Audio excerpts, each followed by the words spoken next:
அடியே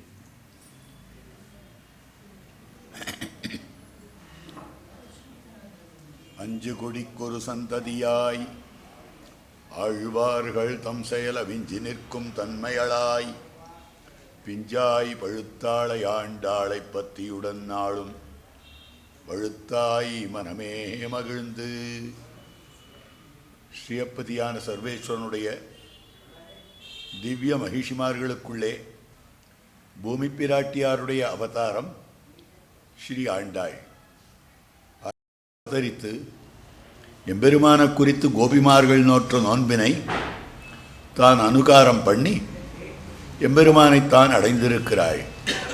அந்த அனுகார பிரபந்தத்துக்குத்தான் திருப்பாவைன்னு பெயர்.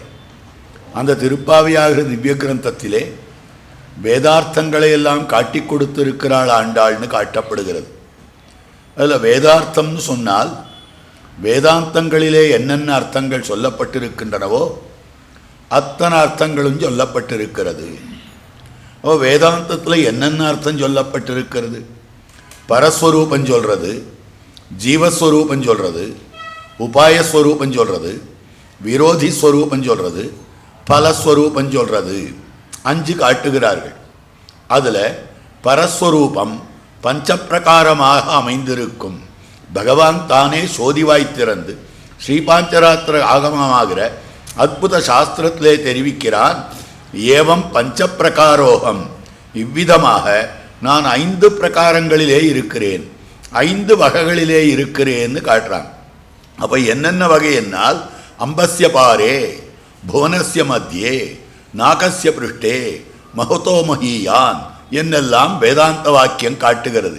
அதாவது பரமபதத்திலே பகவான் எழுந்தருளி இருக்கிறான், பார்க்கடலிலே பகவான் எழுந்தருளி இருக்கிறான், ராமகிருஷ்ணாதி அவதாரங்களை பகவான் பண்ணுகிறான், ஒரு சேத்தனனுக்குள்ளேயும் யோகிகளுடைய ஹிருதயத்துக்குள்ளேயும் தான் எழுந்தருளி இருக்கிறான், அர்ச்சாமூர்த்தியாக சந்நிதிகளிலே எழுந்தருளி இருக்கிறான். இந்த 5 பிரகாரம் இருக்கிறதே, இது ஸ்ரீபாஞ்சராத்திரத்திலே விளக்கி இருக்கக்கூடிய பிரகாரம். அதே மாதிரியாக அற்புதமாக இந்த உபனிஷத் காட்டக்கூடியது அம்பஸ்ய பாரே புவனஸ்ய மத்தியே என்று. குச்சரோ கிரிஷ்டா, குச்சரஹா பூமியிலே சஞ்சரிக்கக்கூடியவன், கிரிஷ்டா அதாவது அந்த எம்பெருமான் மலை மீது எழுந்தொள்ளி இருக்கிறான். இதைத்தான் ஆழ்வார் காட்டுறார். விண்மீது இருப்பாய், மலைமேல் நிற்பாய், கடல் சேர்ப்பாய், மண்மீதுழல்வாய், இவத்துள் எங்கும் மறைந்துரைவாய். ஆகாசத்தில் இருக்கிறான், விண்மீது இருப்பாய், மலைமேல் நிற்பாய், திருமலையிலே எழுந்தருளி இருக்கிறான், கடல் சேர்ப்பாய், திருப்பார்க்கடலிலே எழுந்தருளி இருக்கிறான், மண்மீதுழல்வாய் இந்த பூமியிலே இங்குமங்குமாக சஞ்சரித்து கொண்டிருப்பவனே. அதற்கு மேற்பட அவரை தெரிவிக்கக்கூடிய வார்த்தை இவற்றுள் எங்கும் மறைந்துரைவாய். இது ஒவ்வொரு தத்துவத்துக்குள்ளேயும் உள்ளுக்குள்ள பகவான் இருக்கிறான். அப்போ வேதாந்த சித்தமான அர்த்தம் தானே இது. பரஸ்வரூபம் 5 பிரகாரமாயிருக்கும். அற்புதமாக அர்த்த பஞ்சகம் என்னும்படியான கிரந்தத்திலே பிள்ளலோகாச்சாரியர் தாம் காட்டுகிறார். அப்போ அந்த 5 பிரகாரத்தை ஆண்டாள் எங்க சொல்லியிருக்கா? ஆழ்வார் சொன்னார்னா சொல்லலாம் விண்மீது இருப்பாய் மலமேல் நிற்பாய்ன்னு. ஆண்டாள் 6 பாசுரங்களிலே 5 பிரகாரங்களை காட்டி கொடுத்திருக்கிறாள். 6 பாசுரங்களில் 5 பிரகாரங்களை எப்படி காட்டி கொடுத்திருக்கிறாள்னா, விண்மீது இருப்பாய் என்று சொல்லும்படியான விஷயம்தான் பகவானுடைய பராவஸ்தை நாராயணனேன்னு காட்டினாள். அடுத்து 2வது பாசுரத்தில் அடுத்ததாக அந்த பகவான் தான் வியூக வாசுதேவ மூர்த்தியாக திருப்பார்க்கடலுக்கு எழுந்தருளுகிறான். ஆகவே பார்க்கடலுள் பையத்து என்ற பரமன் அந்த பகவான் அவதாரம் பண்ணுகிறானே, அதை பற்றி மகர்ஷிகள் தெரிவித்திருக்கக்கூடிய அற்புதமான வார்த்தையாக அமைந்திருக்கிறது. அதிவிலட்சணமான வார்த்தை. அதுதான் தெரிவிக்கிறார்கள். அந்த பகவான் தான் ஏஷ நாராயண ஸ்ரீமான் க்ஷீரார்ணவனிகேதனா நாகபரியங்கமுத்ஸ்ருஜ்ய கியாகதோ மதுராம் புரி. நாராயணனான எம்பெருமான் க்ஷீரார்ணவனிகேதனா க்ஷீரசாகரத்துக்கு வருகிறான். நாகபரியங்கம் உத்ஸ்ருஜ்ய அந்த சேஷ பரியங்கத்திலிருந்து புறப்பட்டு நேர ஆகதோ மதுராம் புரி அவதாரங்கள் பண்ணுகிறான்னு சொல்லப்படுது. இங்க மதுரைன்னு மதுரமாநகரத்தை மாத்திரம் காட்டப்படவில்லை. அப்ப காட்டப்பட்டிருக்கக்கூடிய இடம் எதுனாக்கா திருவாய்ப்பாடியும் சேர்த்துக்கணும், அயோத்தியையும் சேர்த்துக்கணும். இந்த நிலவுலகத்திலே பகவான் அவதாரம் பண்ணுகிறானே அது மொத்தம். அதைத்தான் வேதாந்தம் காட்டுகிறது. குச்சரஹா, கூன பூமின்னு அர்த்தம். பூமியில சஞ்சரித்து கொண்டிருக்கிறான், இங்கும் அங்குமாக நடையாடி கொண்டிருக்கிறான்.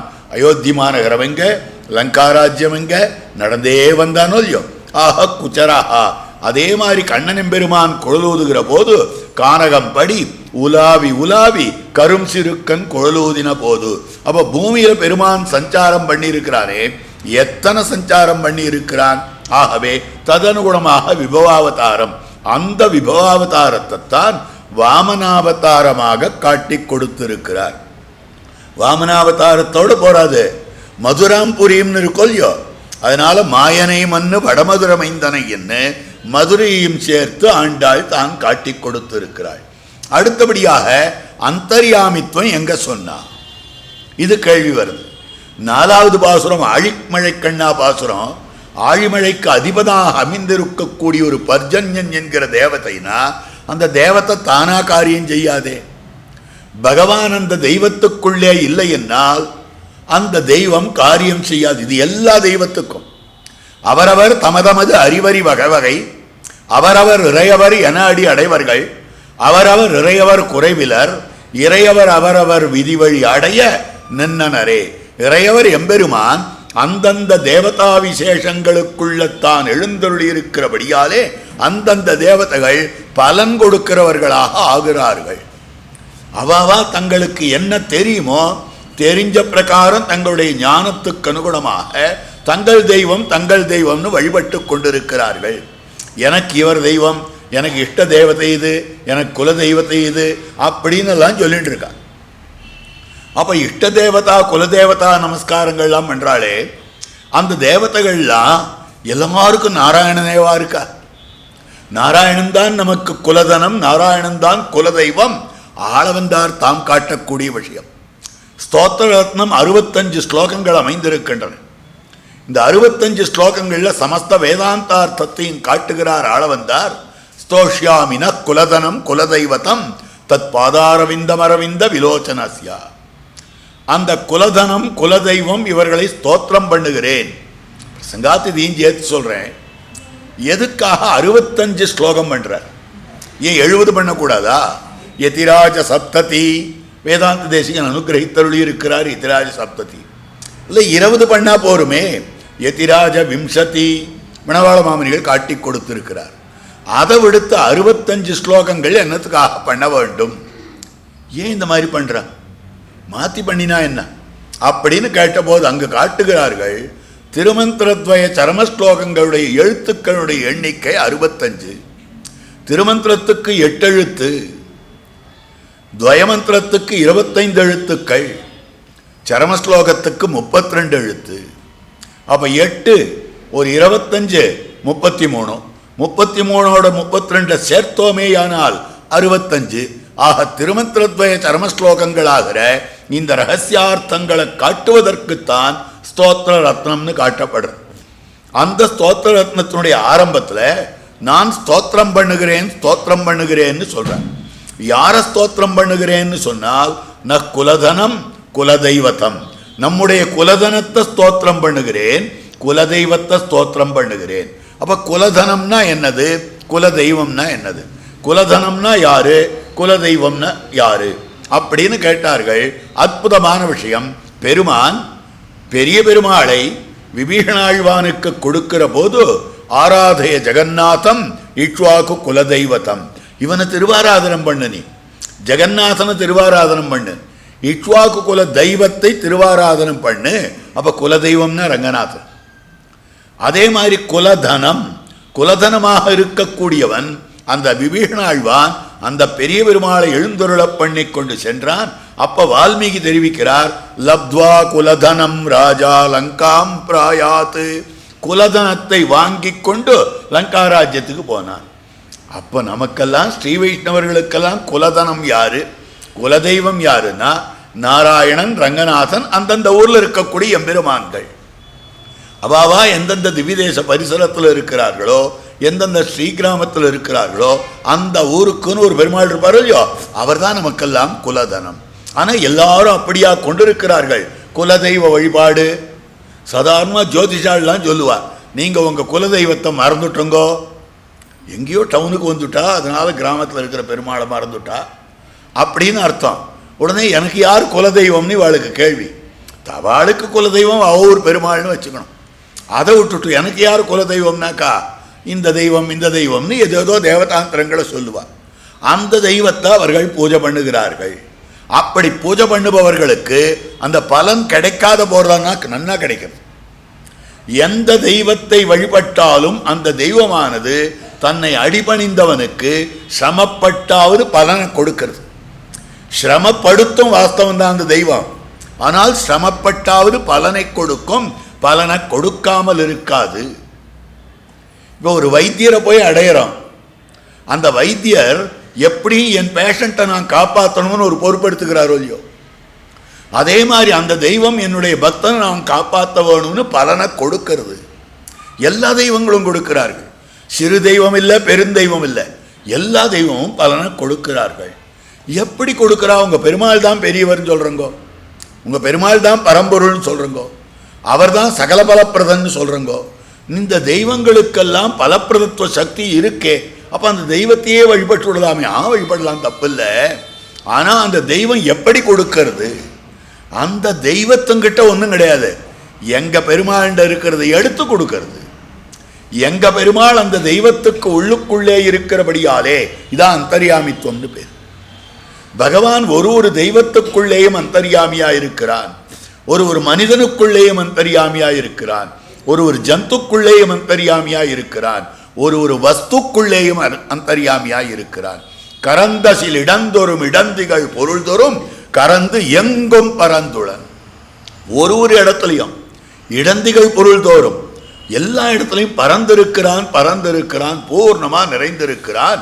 இது சாஸ்திரம் காட்டுகிறது, ஆழ்வார் காட்டுகிறார். ஆகவே இப்படி இருக்கக்கூடிய நிலை அந்தர்யாமித்துவம்.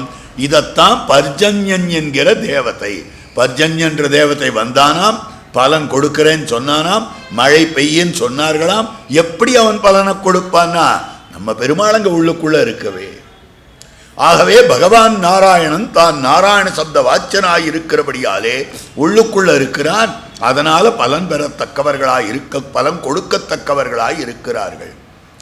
இப்ப 5 பாசுரங்களுடைய அடைவு எப்படி இருக்குன்னா, பரம், வியூகம், விபவம், அந்தர்யாமி, விபவம். இந்த 5 பாசுரங்கள் அர்த்தம் காட்டியாச்சு. அடுத்தது அர்ச்சாவதாரத்தை காட்டக்கூடிய பாசுரம் தான் புள்ளும் சிலம்பினான் என்னும்படியான இன்றைய அனுபவத்துக்கு விஷயமாயிருக்கக்கூடிய பாசுரம். இந்த பாசுரத்தில் அர்ச்சாவதாரம் எங்க காட்டப்படுகிறதுனா, புள்ளரையன் கோயில் வெள்ளை சங்கின் பேரரவம் கேட்டிலையோ. புள்ளரையன் கோயில், கோபிமார்கள்லாம் எல்லாரும் பல பேர் உறங்கிக் கொண்டிருக்கிறார்கள், சில பேர் எழுந்து விட்டார்கள். எழுந்துவிட்ட கோபிமார்கள் தூங்கிக் கொண்டிருக்கக்கூடிய கோபிமார்களை எழுப்புற பாசுரம் தான் 10 பாசுரங்கள். முதல் 5 பாசுரங்கள் கோபிமார்கள் தங்களுக்குள்ள முதல் நாள் ராத்திரி பேசிக்கிறது. மறுநாள் போது விடுகிற போது யார் யார் முன்னே எழுந்து விட்டீர்களோ உறங்கிக் கொண்டு வருபவர்களை எழுப்பி ஒருவரும் தப்பாமல் நேர கிருஷ்ணனிடத்தில் போகணும். இதுதான் அவளுக்குள்ள பேசிக்கொண்ட விஷயம். ததனுகுணமாக எழுந்து விட்டவர்கள் இருக்கிறார்களே, அவர்கள் தூங்கிக் கொண்டிருப்பவர்களை எழுப்புற பாசுரம். அதுல முதல்ல ஒரு பெண் பிள்ளையை எழுப்புகிறார்கள். அந்த பெண் பிள்ளையை எழுப்புகிற போது அவ கேட்கிற கேள்வி, போது விடிந்து விட்டது என்பதற்கு அடையாளம் என்னான்னு கேட்கிறா. அதுக்கு அடையாளம் சொல்லுகிறார்கள். புள்ளும் சிலம்பினகான் புள்ளரையன் கோயில் வெள்ளவெளி செங்கின் பேரரவம் கேட்டிலையோ. பிள்ளாய் எழுந்திராய் பேய்முல அஞ்சுண்டு கள்ளச்சகடம் கலக்கழிய காலோச்சி வெள்ளத்தரவில் துயிலமர்ந்த வித்தினை உள்ளத்துக் கொண்டு முனிவர்களும் யோகிகளும் மெல்ல எழுந்தறியன்ன பேரரவம் உள்ளம் புகுந்து குளிர்ந்து. அப்ப புள்ளும் சிலம்பினா பட்சிகளும் கத்தத் தொடங்கிவிட்டன.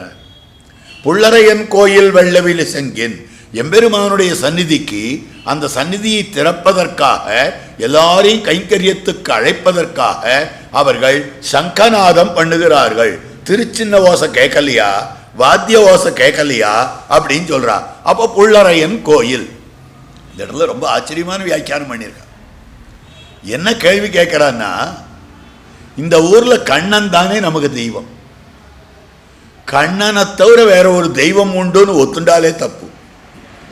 அப்ப கண்ணன் தெய்வமாக இருக்கிற போது இன்னொரு கோயில் எங்கேருந்து வரும்? இங்க என்னமோ புள்ளரையன் கோயில் வெள்ளவெளி செங்கின் பேரரவம் கேட்டிலையோ, புள்ளரையன் கோயில் வெள்ளவெளி செங்கின் பேரரவத்தை கேட்கலையான்னு நீங்க எப்படி சொல்றாங்க? அந்த மாதிரி ஒரு கோயிலே கிடையாது அப்படின்னு வார்த்தை இல்லை. இருக்கு. எப்படி இருக்க முடியும்? அவ சின்ன பெண், பகவத் விஷயத்துக்கு புதியவளா இருக்கா, இதுவரைக்கும் கோவிலுக்கே போனவள் இல்லை, என்னமோ பெருமாள் கதையை கேட்டிருக்கா, அவ்வளவுதான். அந்த பெண் பிள்ளை எழுப்புகிறார்கள், அதனால அந்த மாதிரி கேட்கிறா. இல்லை இல்லை, நீ ராமாயணம் கேட்டது இல்லையோ? ராமாவதார காலத்தில் என்ன சொல்லிட்டு இருந்தா தெரியுமா? ராமே ராஜ்யம் பிரசாசதி, ராமபிரான் ராஜ்ய பரிபாலனம் பண்ணி கொண்டிருந்த போது ராமோ ராமோ ராமயிதி பிரஜானாம் அபவன் கதா, ராமபூதம் ஜெகதபூத்து ராமே ராஜ்யம் பிரசாசதி, ராமன் ராமன் ராமன்னே சொல்லிட்டு இருந்தா அப்படின்னு தெரிவிக்கக்கூடிய வார்த்தை ராமே ராஜ்யம் பிரசாசதி. ராமபிரான் ராஜ்ய பரிபாலனம் பண்ணுகிற போது ராமன் ராமன்னே எல்லாரும் சொல்லிட்டு இருந்தா. அப்ப அந்த ஊர்ல கோவிலே கிடையாது, ராமன் தான் எல்லாருக்கும். அப்படி இருக்கிற போது வால்மீகி பகவான் தெரிவிக்கிறார், ராமன் நாளைக்கு அவனுக்கு பட்டாபிஷேகம், இன்னைக்கு போய் நீ பெருமாளை போய் பிரார்த்தித்துக் கொள்ளுவாயா. அப்ப பெருமாள் நேர சென்றார். சகபத்யா விஷாலாட்சியா நாராயணம் பாகமத்து, திருவரங்கத்தம் பெருமான் இன்னைக்கு திருவரங்கத்தில் எழுந்தொள்ளி இருக்கிறான். அன்னைய தினத்தில் இக்ஷ்வாக்கு குல தனம் இக்ஷ்வாக்கு குல தெய்வம்னு இக்ஷ்வாக்கு வம்சத்தவர்களுடைய தெய்வமாகத்தான் எழுந்தொள்ளி இருந்தார். இக்ஷ்வாக்கு பிரம்மாவை குறித்து தபஸ் பண்ணினார். அந்த பிரம்மா என்ன பண்ணார்? என்ன வேணும்னு கேட்கிறார். நீ திருவாராதனம் பண்ணிட்டு இருக்கிற ஸ்ரீரங்க விமானத்தை கொடுத்துருவோன்னு. அடுத்த க்ஷணம் எடுத்து கொடுத்துட்டார். அவரை எழுந்துருள பண்ணி கொண்டு வந்து அயோத்தியிலே சந்நிதியை அமைத்து அந்த இடத்துல அந்த ரங்கநாதனுக்கு விசேஷமான திருவாராதனம் பண்ணிட்டு இருந்தார். அப்படி இருக்கக்கூடிய நிலை அயோத்தியிலிருந்து ராமபிரான் விபீஷணாழ்வானுக்கு கொடுக்க, அந்த விபீஷணாழ்வான் எழுந்தருள பண்ணு கொண்டு செல்லுகிற வழியிலே திருவரங்க கஷேத்திரத்தில் தங்கிட்டார். இது சரித்திரம், ஸ்தல புராணம் எல்லாம் காட்டு. அது அற்புதமாக காட்டுறார் கம்பர். யாம் காண அணியரங்கம் தந்தானே அறியாதார் அறியாதாரே. இக்ஷ்வாக்குவை பற்றி சொல்லணும். வரிசையா குலமுறைகளத்து படலம்னு இருக்கு. அந்த குலத்தில் எந்தெந்த ராஜாக்கள் இருந்தான்னு காட்டுறார். அப்படி இருக்கிற போது இக்ஷ்வாக்குவை சொல்லணும். இக்ஷ்வாக்குவுக்கு என்ன பெருமை தெரியுமா? நாமெல்லாம் திருவரங்கத்தம் பெருமான சேவிக்கிறதுக்கு காரணமே அவன்தான். இல்லைன்னா நாம் எங்க பிரம்மலோகத்தில் போய் ரங்கநாதனை சேவிக்க போறோம்? போகவே முடியாது. எந்தக்கு போகிறோம்? பிரம்மலோகம் நமக்கு வேண்டவே வேண்டாம். அதில் ஆரோ போறவா போய்க்கிறான். அப்போ யாம் காண அணியரங்கம் தந்தானே அறியாதார். அப்போ இக்ஷ்வாக்குவை தெரிந்து கொள்ளாதவர்கள் ஒன்றுமே தெரிஞ்சுக்காதவார்னு அர்த்தம். அதனால்தான் ராமபிரானை சொல்லுகிற போது இக்ஷ்வாக்கு வம்ச பிரபவா ராமோ நாம ஜனைஸ்ருதா அப்படின்னு தெரிவிக்கக்கூடிய வார்த்தையாக அமைந்திருக்கிறது. எம்பெருமான் இருக்கிறானே, அவனுக்கு எத்தனையோ பேர் திருவாராதனம் பண்ணினார்கள். எத்தனையோ பேர் திருவாராதனம் பண்ணியும் கூட அவனுக்கு திருப்தி ஏற்படவில்லை. தசரதன் 60,000 வருஷம், திலீபன் 40,000 வருஷம், எத்தனை வருஷம் திருவாராதனம் பண்ணியிருக்கான். ஆனாலும் கூட அவனுக்கு என்ன திருப்தி ஏற்படலைன்னா, எல்லாரும் திருவாராதனம் பண்றா, அவ பண்ற திருவாராதன சந்தோஷம்தான் எனக்கு, ஆனால் என் பெருமைக்கு தகுந்தபடி அவ பண்ணலையே, என்னுடைய பெருமைக்கு தகுந்தபடி அவ பண்ணலையே அப்படின்னு ஒரு எண்ணம் இருந்தது பெருமானுக்கு. அப்ப தோணித்து, நம்ம பெருமைக்கு தக்கபடி திருவாராதனம் பண்ணணும்னா நாம போய் திருவாராதனம் பண்ணிக்கணும்னு தோணித்து. ஒரு பெரியவர் இருந்தார் ஒரு கிரகத்தில், வயசானவர், 90 வயசு ஆச்சு. அவ பத்னி இருக்கா, அவருக்கு எல்லா சுசுரூஷையும் பண்ணுவோம். அவர் காலை 4 மணிக்கு எழுந்தாருன்னா அவர் 3:30 மணிக்கே எழுந்திருப்பாவும். ராத்திரி அவர் 10 மணிக்கு படுத்துனாருன்னா அந்த அம்மா 10:30 மணிக்கு தான் படுத்துப்பா. எல்லா பாத்திரம் பத்து எல்லாம் தேய்ச்சுட்டு அடுப்பை தொடச்சி மொழிகி கோலம் போட்டுட்டு படுத்து பாவும். இதெல்லாம் இருந்தது அந்த காலத்தில். அடுப்பை ராத்திரி தொடச்சி மொழிகி கோலம் போட்டுட்டு தான் படுத்துக்கணும். அந்த அடுப்பு கறியை உடனே வாரிடணும். அதெல்லாம் இருக்கு, நிறைய கிரமங்கள் ரொம்ப அழகாக வச்சுருந்தா. அவள் சிஸ்டமேட்டிக்காக வேலை செஞ்சுட்டு இருந்தா. அந்த மாதிரி இருந்தது. இன்றைக்கி எல்லாத்துலேயும் நம்ம வந்து காம்ப்ரமைஸ் பண்ணிட்டோம். அது இருக்கட்டும், அந்த மாதிரி பார்த்து கொண்டிருப்பேன். இருந்தாலும் அந்த பெரியவர் என்ன பண்ணுவார்னா, எப்போ பார்த்தாலும் இது தப்பு இது சரியில்லை, ஏன் கையலமிண்டு இதை தொடலை, என்னத்துக்கு சொம்ப கவுத்து வைக்கல, இப்படியெல்லாம் சொல்லி நொத்து சொல்லிட்டே இருப்பார் எப்போ பார்த்தாலும். ஒரு நாள் அந்த அம்மாவுக்கு பொறுக்க முடியல, உமக்கு சந்தோஷமாக திருப்திப்படுத்தி சுசுரூஷ பண்ணணும்னா நீரே உமக்கு பத்தினியா வரணுமே ஒழிய நான் பத்தினியா இருந்தும் உமக்கு திருப்திப்படுத்த முடியாதுன்னு. அந்த மாதிரி பகவான் இருக்கிறானே, தன்னைத்தானே திருவாராதனம் பண்ணி கொள்ள வேண்டும். அதுக்காக தான் இக்ஷ்வாகு வம்ச பிரபவா. ராவணவதம் ஆக வேண்டும் என்னால் எந்த மனுஷனா வந்திருந்தாலும் ராவணவதம் பண்ணிருக்கலாம். ஆனால் தன்னைத்தானே திருவாராதனம் பண்ணிக்கணும். தேவ காரியத்துக்கு வரல, தேவதேவனான தன் காரியத்துக்காக வந்திருக்கக்கூடிய நிலை. ஆக அப்படி ஒரு கோவில் இருக்கிறது. சகபத்னியா விஷாலாக்ஷா நாராயண உபாகமத்து. அயோத்தியில் கோவில் இருந்ததோ இல்லையோ, அதே மாதிரி நாமெல்லாம் கண்ணன் கண்ணன்னு கண்ணனை சேவிக்கிறோம். கண்ணன் சேவிக்கிறதுக்கு ஒரு பெருமாள் வேண்டாமா? அவர் தான் நம்ம செல்வப்பிள்ளை ராமப்பிரியன். அவர் தான் கண்ணன் சேவித்த பெருமாள், கிருஷ்ணனாலே ஆராதித்த பெருமாள், திருவாராதனம் பண்ணப்பட்ட பெருமாள், யாதவாதிரியிலே எழுந்தருள் இருக்கக்கூடிய எம்பெருமாள். அப்படி இருக்கக்கூடிய அர்ச்சாவதாரம்னு காட்டப்பட்டு இருக்கக்கூடியது. அவ கேட்கிறா, கேட்டதுக்கு பதில் சொன்னா, புள்ளரையன் கோயில் வெள்ளை வெளிசங்கின் பேரரவம் கேட்டிலையோ அப்படின்னு அமைந்திருக்கு. இங்கே வியாக்கியான அவதாரிக்கையில் ரொம்ப அழகான பல விஷயங்கள் காட்டியிருக்கார். இந்த முன்னுரையே ஆச்சரியமான முன்னுரை, பெரிய முன்னுரை. அழகிய மணவாள பெருமாள் நாயனார் காட்டியிருக்கார், பெரியவாச்சான் பிள்ளை காட்டியிருக்கார். ரெண்டுத்தையும் சேர்த்து வச்சு தான் நாயனார் எடுக்கிறார். அதில் முக்கியமாக அமைந்திருக்கக்கூடியது என்னன்னா, இவர்கள் சில பேர் தூங்கிட்டு இருக்கா, சில பேர் எழுப்புறா. எதுக்காக எழுப்பிண்டு போகணும்? எனக்கு ஆசை பகவான் இடத்துல நான் பெருமாள் இடத்துல போகிறேன், அவருக்கு ஆசை பகவான் இடத்துல பெருமாள் இடத்துல போகிறார். ஆக தனுர்மாசம் சன்னதிக்கு போகணும், கிருஷ்ணன் கோவிலில் கார்த்தால 5 மணிக்கு திருவாராதனம்னு வச்சுக்கோங்களேன். அப்போ கிருஷ்ணனுடைய சன்னதிக்கு போகணும்னா அடியனுக்கு ஆசை, அடியன் போகாமல் அவருக்கு ஆசை, அவர் போவார். நான் போய் அவருடைய கிரகத்தில் போய் கதவு தட்டி வாரும் போகலான்னு எதுக்கு கூட போகிறேன்? அதே மாதிரி கோபிமார்களுக்கு கண்ணன் இடத்துல கிருஷ்ணன் இடத்துல போகணும்னா நேர அவரவர்கள் நேர போக வேண்டியது தானே. எதுக்காக இருக்கிறவாளை எல்லாம் அழைத்து கொண்டு செல்லுகிறார்கள்? 10 பாசுரம் எழுப்புற பாசுரம், எதற்காக அழைத்து கொண்டு செல்லுகிறார்கள் அப்படின்னு கேள்வி கேட்கப்பட்டது. அதுக்கு சமாதானம் சொல்றா, பகவான்றது பெரிய நதி. நதியில போய் இறங்குறதா இருந்தா காவேரி பிரவாகம்னா தனியா நான் போய் தீர்த்தமாகிட்டு வரேன்னு சொல்ல முடியுமா? 4 பேரை கூட சேர்த்துட்டு போகணும். பெருக்காற்றிலே இழிவார்க்கு துணை தட்ட மாமா போலே வியாக்கியானம் காட்டுற. பெரிய ஆற்றிலே இழிபவர்களுக்கு துணை தேவைப்படுகிறது. அதே மாதிரியாக கண்ணன் பெருமான் பகவானுடைய அனுபவம் இருக்கிறதே. மழைக்கு அன்று வரை முனேந்தும் மைந்தனே மதுர ஆரே. தொண்டரடிப்படி ஆழ்வார் திருமாலையில பாடுறார், மழைக்கு அன்று வரை முனேந்தும் மைந்தனே மதுர ஆரே, இனிமையான ஆரே, இனிமையான ஆரேன்னார். உடனே ஒருத்தர் கேட்டார், சுவாமி ஆறு சின்னதுன்னா? மதுர கடலே, பெரும் சமுத்திரமே, இனிமையான சமுத்திரமே, மாதுரியம் மிக்க இருக்கக்கூடிய சமுத்திரமேன்னு சொல்ல வேண்டியதுதானே, ஆரேன்னு ஏன் சொன்னார் அப்படின்னு கேட்டார். அது வேற ஒன்றும் இல்லை, கடல்னா அது இருக்கிற இடத்துக்கு நாம போகணும், ஆறுன்னா நம்ம ஊருக்கு அது வரும். எம்பெருமான் திருவரங்கத்தெம்பெருமான் எவ்வளவு தூரம் வந்தான்னா எங்க ஊர் வரைக்கும் வந்தான். இது தொண்டரடிப்படி ஆழ்வாருடைய பாசுரம். குடதிசை முடிய வைத்து குணதிசை பாதம் நீட்டி, குடதிசை முடிய வைத்து குணதிசை பாதம் வைத்து, இங்க வச்சார் அங்க வச்சார்னு சொல்லணும்.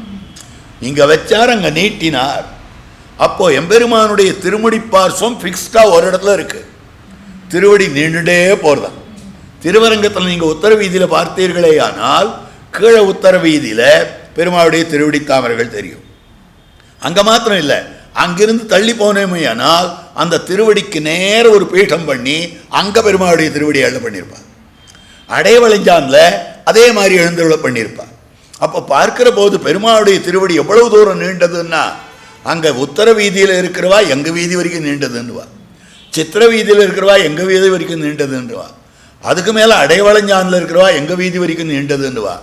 ஆனா தொண்டரடிப்படி ஆழ்வார் அந்த திருவரங்கத்துக்கு கிழக்குல தானே எங்க ஊர் திருமண்டங்குடி இருக்கு, அது வரைக்கும் நீண்டது குணதிசபாதம் நீட்டி.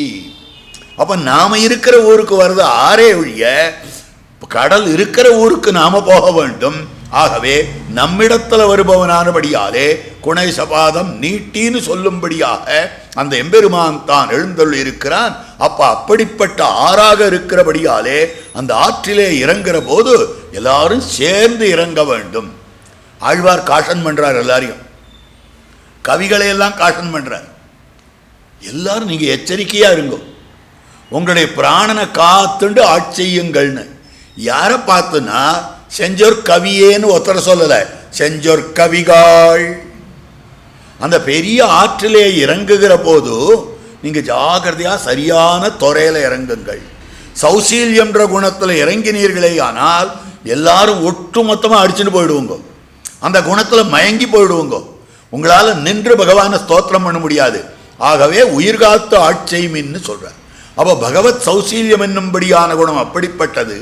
அந்த குணங்கள் இத்தியாதியான குணங்களை அனுபவிப்பது என்பது பெரிய ஆற்றிலே இறங்குகிறார் போலே பெருக்காற்றிலே இழிவார்க்கு துணை தேட்டம். ஒரு காரணம் காட்டினார். இன்னொரு விஷயம் சாஸ்திரம் காட்டியிருக்கிறது. ஏகஸ்வாதுன புஞ்சீதா, இனியன தனியருந்தேல் புஞ்சீத தசபிஸ்ஸா. நல்ல இனிமையான பதார்த்தம், சன்னிதிலேருந்து பிரசாதம், நல்ல சக்கர பொங்கல் இருக்கு, க்ஷீரான்னம் இருக்கு. இப்படிப்பட்ட பிரசாதங்கள்னாக்கா நாம மாத்திரம் உட்காந்து சாப்பிட்றோமா? இல்லையே. நாம மாத்திரம் உட்காந்து சாப்பிடாததுக்கு இப்போ வேற காரணம் இருக்கு. அந்த நாளில் இந்த காரணம் கிடையாது. 4 பேருக்கு பகவத் பிரசாதம் வேணும், இனிமையான காரணம் வேணும்னு.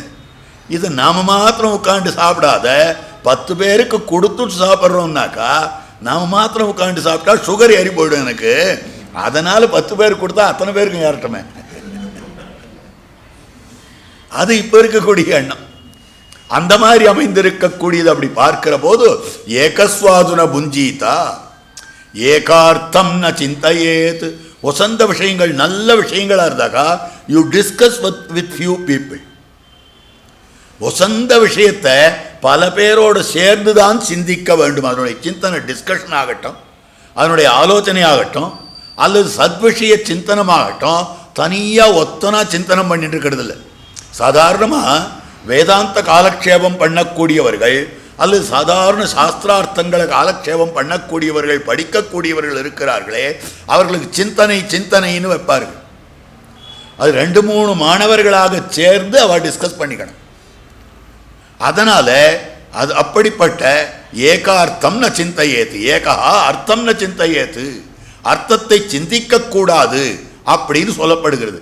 அதே மாதிரியாக ஏகேன கச்சேத துவானம், நெடுந்தூரம் தனியான ரொம்ப சிரமமான இடத்துல தனியா போகாதுங்க. ட்ரெக்கிங் போறேன்னு சொல்லிட்டு தனியா போகாதுங்க, 10 பேரா சேர்ந்து போங்க. ஏகேன கச்சேத் அத்வானம். அதே மாதிரியாக தெரிவித்திருக்கக்கூடிய வார்த்தை நைக சுப்தேஷு ஜாகிரியாத். பல பேர் உறங்கிக் கொண்டிருக்கிற போது ஒத்த மாத்திரம் விழித்து கொண்டிருக்காதீர்கள். நீயும் தூங்கிடு, கஷ்டப்பட்டு தூங்கிடு, இல்லை அந்த இடத்த விட்டு போயிடு. இதெல்லாம் சாஸ்திரம், இதெல்லாம் நீதி சாஸ்திரத்தில் சொல்லப்பட்டிருக்கக்கூடிய விஷயம். அதில் ஏகஸ்வாதுன புஞ்சீதா, சுவையான பதார்த்தங்களை தனியாக புஜிக்க கூடாது. பெருமான விட சுவையான பதார்த்தம் எதுவும் கிடையாது. மதுராதிபதேஹே அகிலம் மதுரம்னு காட்டப்பட்டது. மதுராதிபதியாய் இருக்கக்கூடிய அந்த கண்ணன் பெருமான் இருக்கிறானே, அவனுக்கு எல்லாமே மதுரம். அதரம் மதுரம், வதனம் மதுரம்னு சொல்லப்பட்டிருக்கக்கூடிய விஷயம். திருமங்கையாழ்வார் பாசுரம் காட்டுகிறார். கல்வா கடல் மல்லை கிடந்த கரும்பே. திருக்கடல் மல்லையில படுத்துட்டு இருக்கிற கரும்பு, மற்ற இடத்துலலாம் நின்றுட்டு இருக்கிற கரும்பு, திருக்கோவலூர்ல நிற்கிற கரும்பு. ஆனால் திருக்கடல் மல்லையில படுத்துட்டு இருக்கிற கரும்பு கல்வா கடல் மல்லை கிடந்த கரும்பே. திருநறையூரில் எம்பெருமான் எழுந்தருளி இருக்கிறான், தேனாக எழுந்தருளி இருக்கிறான். ரொம்ப ஆச்சரியம். திருநறையூர்ன்றது ஒரு ஆச்சரியமான அந்த பெருமானுடைய சன்னிவேசமே ரொம்ப அழகாக இருக்கும். திருமங்கையாழ்வார் ஊருகி ஊருகி பாடியிருக்கார். அதுவும் பெரிய திருமடல்ல பாடியிருக்கக்கூடிய விஷயம், மண்ணு மரதக குன்னின் மருங்கே ஓர் இன்னிள வஞ்சி கொடி ஒன்று நின்னதுதான். ஒரு மரதக மலை, பச்சை மலை, அதுக்கு பக்கத்தில் ஒரு கொடி நின்றுட்டு இருக்கான், படரலாமே படரலாமேன்னு. அந்த இடத்துல வஞ்சுளவல்லி தாயார்னு எழுந்தொழிருக்கிறார் பெருமான். நன்னா உயரமாக எழுந்தொழிருப்பார், பக்கத்தில் தாயார் அந்த பெருமான கிட்ட ஒட்டுகிறார் போலே வந்து நிற்கிறார். நின்று கொண்டிருக்கக்கூடிய நிலை அதை பார்க்கிற பொழுது இந்த பாசுரம் அத்தனை அற்புதமாக அமைந்திருக்கிறது. மண்ணு மரதக குன்றின் மருங்கே ஓர் இன்னிளவஞ்சி கொடி ஒன்று நின்னதுதான். அந்த ஊரில் ஒரே தாயார் தான். மற்ற ஊர்லலாம் உபயநாச்சிமார் 2 பேர் இருக்கா. இங்கே எழுந்தருள் இருக்கிறார் போலே தான் ஒரே தாயார் அந்த இடத்துல எழுந்தருள் இருக்கக்கூடிய நிலை. மண்ணு மரதக குன்னின் மருங்கே ஓர் இன்னிளவஞ்சி கொடி ஒன்று நின்றது தான். அந்த மாதிரியாக அமைந்திருக்கக்கூடிய திருநறையூர் எம்பெருமானை தேனே, ஏன் பெருமாளை போய் தேன்னு சொல்றார்? இது ரொம்ப அழகான விஷயம். பெருமான தேன்னு சொல்லுவதற்கு என்ன காரணம் அப்படின்னு கேட்டால், மற்ற எல்லாத்துக்கும் எக்ஸ்பைரி டேட் உண்டு, தேனுக்கு எக்ஸ்பைரி டேட்டே கிடையாது.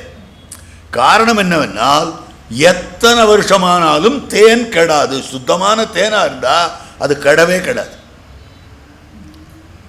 எத்தனை யுகம் இருந்தாலும் எத்தனை காலம் போனாலும் பெருமாள் நமே மோகம் வச்சோபவேத், பெருமாள் ஒரு நாளும் கெடமாட்டார், மாறமாட்டார். சதைக ரூப ரூபாய இருக்கக்கூடியவர். கெடுறதுன்னா நிலமாறுறதுன்னு அர்த்தம். பெருமாள் ஒரு நாளும் நிலமாற மாட்டார். ஒன்று. 2வது விஷயம், தேனை புஷ்பத்திலிருந்து கிரசிக்கிறோம். அப்படி தேனை கிரசிப்பதற்கு நமக்கு ஏதாவது ஒரு டிவைஸ் இருக்கான்னா கிடையாது. தேனை எடுக்க வேண்டும்னா தேன் எடுக்கிற மெஷின் ஏதாவது பார்த்துருக்குங்களா? மீதி எல்லாத்துக்கும் மெஷின் உண்டு. அந்த காலத்தில் உரல்ல அரைத்து கொண்டிருந்தார்கள். இப்போ உரல்ல அரைக்கிறது இல்லை, அதுக்கு மெஷின் வந்துடுச்சு. அந்த காலத்தில் கையை பிடிச்சு நாடி பார்த்து கொண்டிருந்தார்கள்.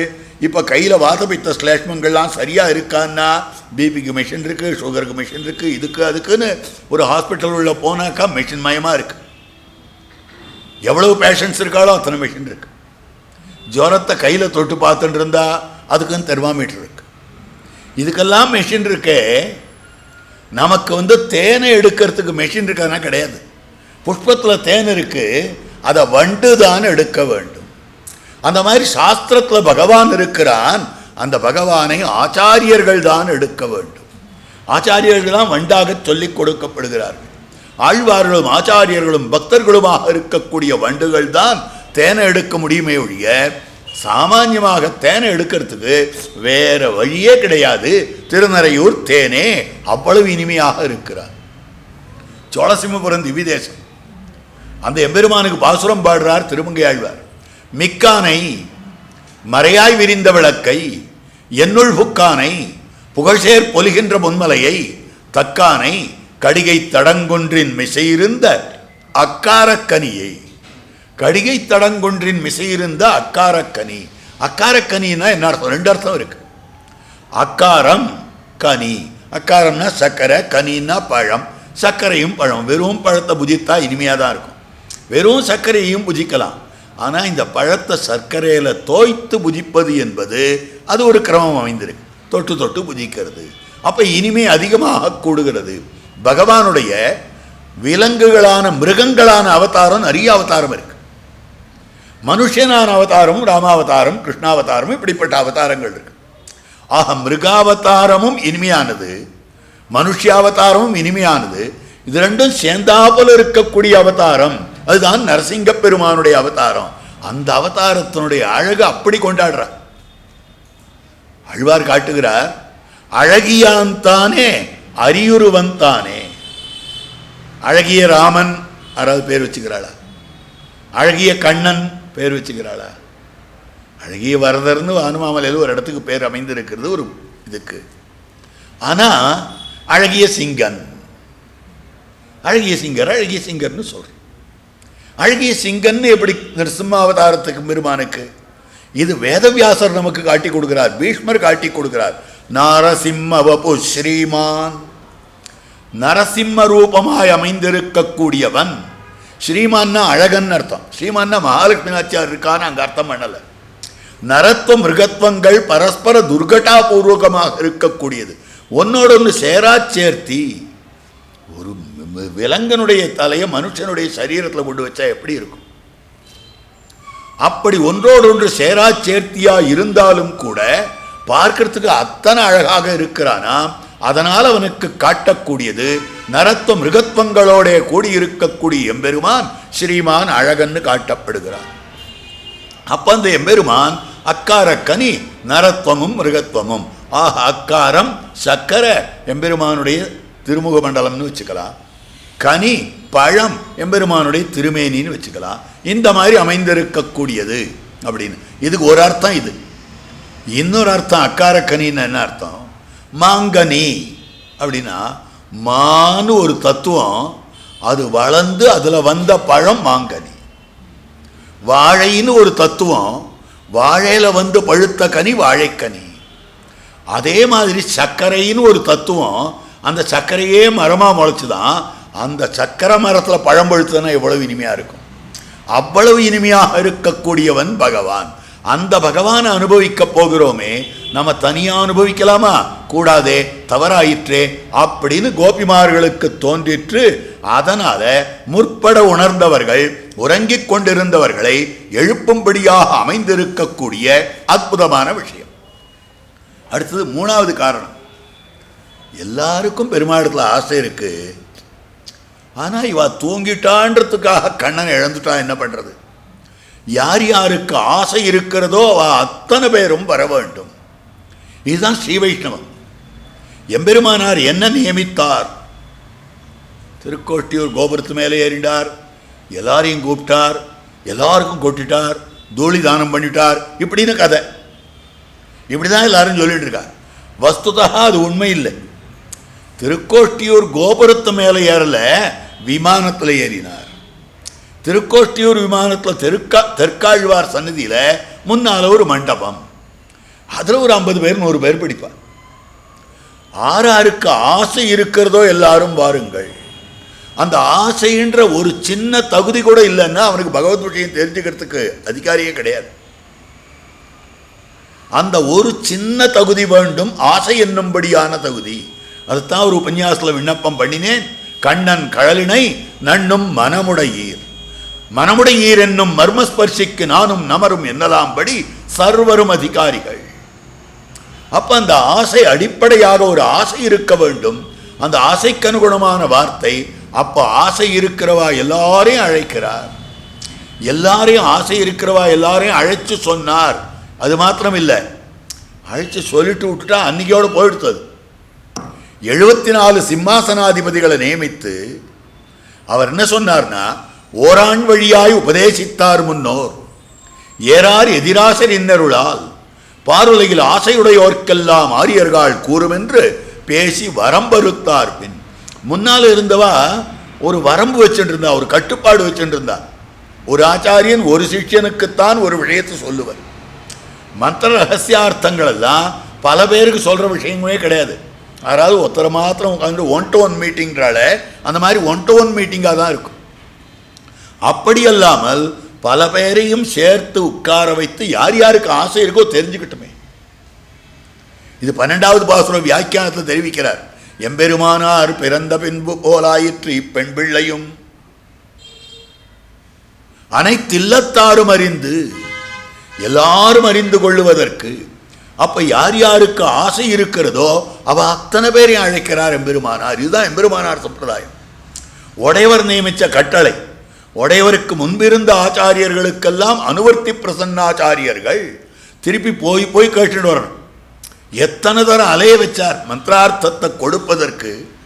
எம்பெருமானாருக்கு எத்தனை தரம் சிரமப்படுத்தி இருக்கிறார் திருக்கோட்டியூர் நம்பினா 18 தரம் திருவரங்கம் எங்க, திருக்கோட்டியூர் எங்க. நடந்தே போக வேண்டிய ஒரு நிலை. கமன சாதனமும் கிடையாது. இப்போ முடியாது, அடுத்த தரம் வரும். அடுத்த தரம் சொல்றேன், என்ன டாட்டு பண்ணி விட்டார், எவ்வளவு கஷ்டப்படுத்தி விட்டார். அர்த்தத்தினுடைய சீர்மையை பார்த்து அவ்வளவு கஷ்டப்படுத்தி இருக்கிறார். அவள்லாம் அனுவர்த்தி பிரசன்னாச்சாரியர்கள். திருப்பி திருப்பி இவாளுக்கு உண்மையிலேயே இந்த அர்த்தத்தில் ஆசை இருக்கா, இதை துருபயோகம் பண்ண மாட்டார்களா? அது ரொம்ப பெரிய விஷயம். சாதாரணமாக இந்த வர்மக்கலை அது இதுன்னு சில கலைகள்லாம் சொல்கிறாங்க. அதாவது தற்காப்பு கலைகள், குங்ஃபுன்னு ஒன்று இருக்குது, கராத்தேன்னு ஒன்று இருக்குது, அது மாதிரி எத்தனையோ இருக்குது. இதெல்லாம் சொல்லிக் கொடுக்கறதுக்கு இந்த ஆச்சாரியர்கள் முன்னால் என்ன பண்ணுவார்கள் என்னால் முன்காலத்தில் யாராவது வந்தால் உடனே கிளாஸை ஆரம்பிச்சுடுறது இல்லை. அவளை 6 மாச காலம் 1 வருஷ காலம் லெஃப்ட் ரைட் போட சொல்லுவான், வேற ஒண்ணுமே பண்ண மாட்டான். இவனுக்கு பொறுமை இருக்கிறதா? காரணம் என்னன்னா, வந்த முதல் நாளே அந்த கலையை சொல்லி கொடுத்துட்டான்னு வச்சுக்கலாம். என்ன ஆகும்னா, இவனுக்கு மனசு பக்குவம் வராது, பொறுமை இல்லாத போயிடும். 6வது இவன் சொல்றதை ஏத்துக்கலன்னா குத்திட்டு போயிடுவான். அந்த மாதிரி கூடாது, இது லாஸ்ட் ரிசார்ட். என்னைக்குமே இந்த தற்காப்பு கலைகள்லாம் என் பிராணன் போகும்ன்ற தசையில தான் நான் உபயோகப்படுத்தலாமே ஒழிய, அதை முதல்ல எடுக்கச்சேவே அவனை ஸ்மாஷ் பண்ணி விடுறேன்னு சொன்னா அவனுக்கெல்லாம் சொல்லியே கொடுக்கக்கூடாது. இது இப்படி தான் இருந்துட்டு இருந்தது. இன்னைக்கு தான் ஃபீஸை கட்டிட்டு சேர்ந்தா மொத்தத்தையும் உடனே சொல்லி கொடுத்துட்றா. அதெல்லாம் அந்த நாளில் கிடையாது. அவளுக்கெல்லாம் வாத்தியார்னு பேர், குஸ்தி வாத்தியார். அந்த வாத்தியார் எப்படி இருப்பார்னா, உஸ்தாத் வாத்தியார் அப்படின்னு சொல்லுவா. அவளுக்கு எப்படி இருக்கும்னாக்கா, கொஞ்சத்தில் அவளுக்கு சொல்லி கொடுக்க மாட்டான். அதே மாதிரியாக துருபயோகம் பண்ணக்கூடாதுன்ற எண்ணம் தான் ஓரான் வழியாய் உபதேசித்தார் முன்னோர். அப்ப அந்த அர்த்தத்தினுடைய சீர்மையை பார்த்தார். ஆனால் எம்பெருமானார் இந்த அர்த்தம் தெரிந்தால் இவர்கள் வாழ்வார்களே என்று இவருடைய அனர்த்தத்தை பார்த்தவர் எம்பெருமானார். அவன் அர்த்தம் பார்த்தா இவர் அனர்த்தத்தை பார்த்தார். அப்ப எவ்வளவு பெரிய காருண்யாதிரேகம்! அந்த காருண்யாதிரேகத்தோட எம்பெருமானார் உபதேசித்தார். அப்படின்னால் அந்த சம்பிரதாயம் தான் ஸ்ரீ வைஷ்ணவ சம்பிரதாயம். இதைத்தான் கோபிமார்கள் காட்டுற. எப்படி காட்டி இருக்கக்கூடிய விஷயம்னா, யார் யாருக்கு இதுல ஆசை இருக்கிறதோ, ஆசை இருக்கிறவர்கள் இழந்து விடக்கூடாது, ருச்சியுடையார் இழக்க ஒண்ணாது அப்படின்றதுக்காக இந்த விஷயமானது காட்டப்பட்டிருக்கக்கூடிய அற்புதமான விஷயமாக இருக்கிறது. அடுத்ததாக சாஸ்திரம் காட்டுகிறது, எம்பெருமானை நேரே பற்றுதல் முறையில்லை, பாகவதர்களை முன்னிட்டு கொண்டு பற்ற வேண்டும். வேதம் வல்லார்களை கொண்டு விண்ணோர் பெருமான் திருப்பாதம் பணிந்து. அப்ப அந்த வேதம் வல்லார்களை கொண்டு முன்னிட வேண்டும் என்னால், வேதம் வல்லவர்களா இருக்கக்கூடியவர்கள்னா பாகவதர்கள் தானே, அவளை முன்னிட்டு கொண்டு போக வேண்டும். வேதம் வல்லவரை கொண்டுன்னு ஒருத்தர சொல்லல, வேதம் வல்லார்களை கொண்டு ஆழ்வார் பன்மையில சொல்லியிருக்கார். அதனால அத்தனை கோபிமார்களையும் எழுப்பிக் கொண்டு செல்லுகிறார்கள். அதுக்கு மேல தெரிவிக்கக்கூடிய விஷயம், 2வது பாசுரத்தில் ஒரு சங்கல்பம் பண்ணார். அங்கு இந்த சங்கல்பம் படி நடக்க வேண்டாமா? பெருமான் சங்கல்பம் பண்ணினார், மித்ரபாவேன சம்பிராப்தம் நத்தியஜேயம் கதஞ்சனா. மித்ரனா வரணுன்றது இல்லை, மித்ர பாவத்தோட வந்தாலும் கூட வந்திருக்கிறான், அவனை ஒரு நாளும் விடமாட்டேன், அது சங்கல்பம். அந்த சங்கல்பத்துக்கு எங்க அனுஷ்டானம்னா, சகிருதேவ பிரபன்னாய தவாஸ்மீதி செய்யாச்சதே அபயம் சர்வபூதேபியோ ததாமி ஏதத் விரதம் மமா. அபயம் கொடுக்கிறேன், விட ஒண்ணாது, அது சங்கல்பம். கொடுக்கிறேன், அது இம்ப்ளிகேஷன். அதை நடத்தி காட்டி இருக்கக்கூடிய விஷயம். அதை நடத்தி காட்டி அது நடந்துதான்னு பார்க்கிற வரைக்கும் இருக்கணும். அதனால்தான் ஆனயனம் ஹரிஷ்ரேஷ்ட தமஸ்யா பயம் மயா. சுக்ரீவா போ, அங்க இருக்கிறவன் விபீஷணனாக இல்லை ராவணனா இருந்தா என்ன பண்ணுவ? திரும்பி வந்துருவியா? வராத. விபீஷணோவா சுக்ரீவ எதிவா ராவணஸ்வயம். அப்ப மித்திர பாவத்தோடு வந்தாலும் விடமாட்டேன். அதுக்கு அனுஷ்டானத்தில் எம்பெருமான் காட்டி கொடுத்ததுதான் சகிருதேவ பிரபன்னாயான்ற ஸ்லோகம். அந்த அனுஷ்டானத்தை நடத்தி காட்டினதுதான் அற்புதமாக ஆனயனம் அரிஷ்ரேஷ்டான்ற ஸ்லோகம். அதற்கனுகுணமாக அதே போல 2வது பாசுரத்தில் கோபிமார்கள் பண்ணின சங்கல்பம் செய்யாதன செய்யோம். நம் சம்பிரதாயத்தில் செய்யாத விஷயங்களை செய்ய மாட்டோம். பாகவதர்களை முன்னிட்டல்லது பகவானை பற்ற மாட்டோம். பாகவதர்களை முன்னிட்டு கொண்டுதான் பகவானை போய் சேவிப்போம் என்னும்படியான விஷயம், அதை தலை கட்டி கொடுக்கும்படியான விஷயமாக அமைந்திருக்கிறது. அதுக்கு மேல இந்த இடத்துல ஒரு கேள்வி. இது என்ன கேள்வி அப்படின்னா, எல்லாருக்கும் ஒரேடியா பக்தி இருக்கு, எல்லாருக்கும் கிருஷ்ணனிடத்துல ஒரேடியா ஸ்ரத்த இருக்கு. யாருடைய ஸ்ரத்தையிலையும் ஏற்றத்தாழ்வு கிடையாது. அவருடைய குவாலிஃபிகேஷன்ல ஏற்றத்தாழ்வு இருக்கலாம், ஆசையில எல்லாருக்கும் ஏற்றத்தாழ்வு இருக்காது. அத்தனை பேருக்கும் கிருஷ்ணனிடத்திலே ஆசை. அப்ப கிருஷ்ணானுபவத்துக்கு எது வேண்டும்னா இந்த ஆசைதான் வேண்டும். அதை தவிர மற்றதெல்லாம் குவாலிஃபிகேஷன்ஸ் கிடையாது. நம்பிள்ளையினுடைய காலக்ஷேபத்தில் நம்பிள்ள கேட்குறார். என்ன கேட்டார்னா, போஜனத்துக்கு என்னப்பா வேணும்னு கேட்டார். அரிசி வேணும், பருப்பு வேணும், வாஸ்தவம் தான். புளி வேணும், வாஸ்தவம் தான். ஜலம் வேணும், வாஸ்தவம் தான். அடுப்பு வேணும், வாஸ்தவம் தான். நெருப்பு வேண்டும், வாஸ்தவம் தான். நெய் வேண்டும், அன்ன சுத்தி இல்லைன்னு என்ன பிரயோஜனம்? நெய் வேண்டும், வாஸ்தவம் தான். கடைசியில் மதுரேன சமாபயத்துன்னு தயிர் வேண்டாமா? இத்தனையும் வேணும். சரி, இத்தனை இருந்து இலை இல்லைன்னு என்ன பிரயோஜனம்? இலையில வச்சுன்னு புஜிக்க வேண்டுமே. இத்தனை இருந்துட்டா போஜனம் ஆயிடும் அப்படின்னா ஆயிடுமா? ஆயிடும். பசி வேண்டும் நம்பிள்ள சொல்றாரு.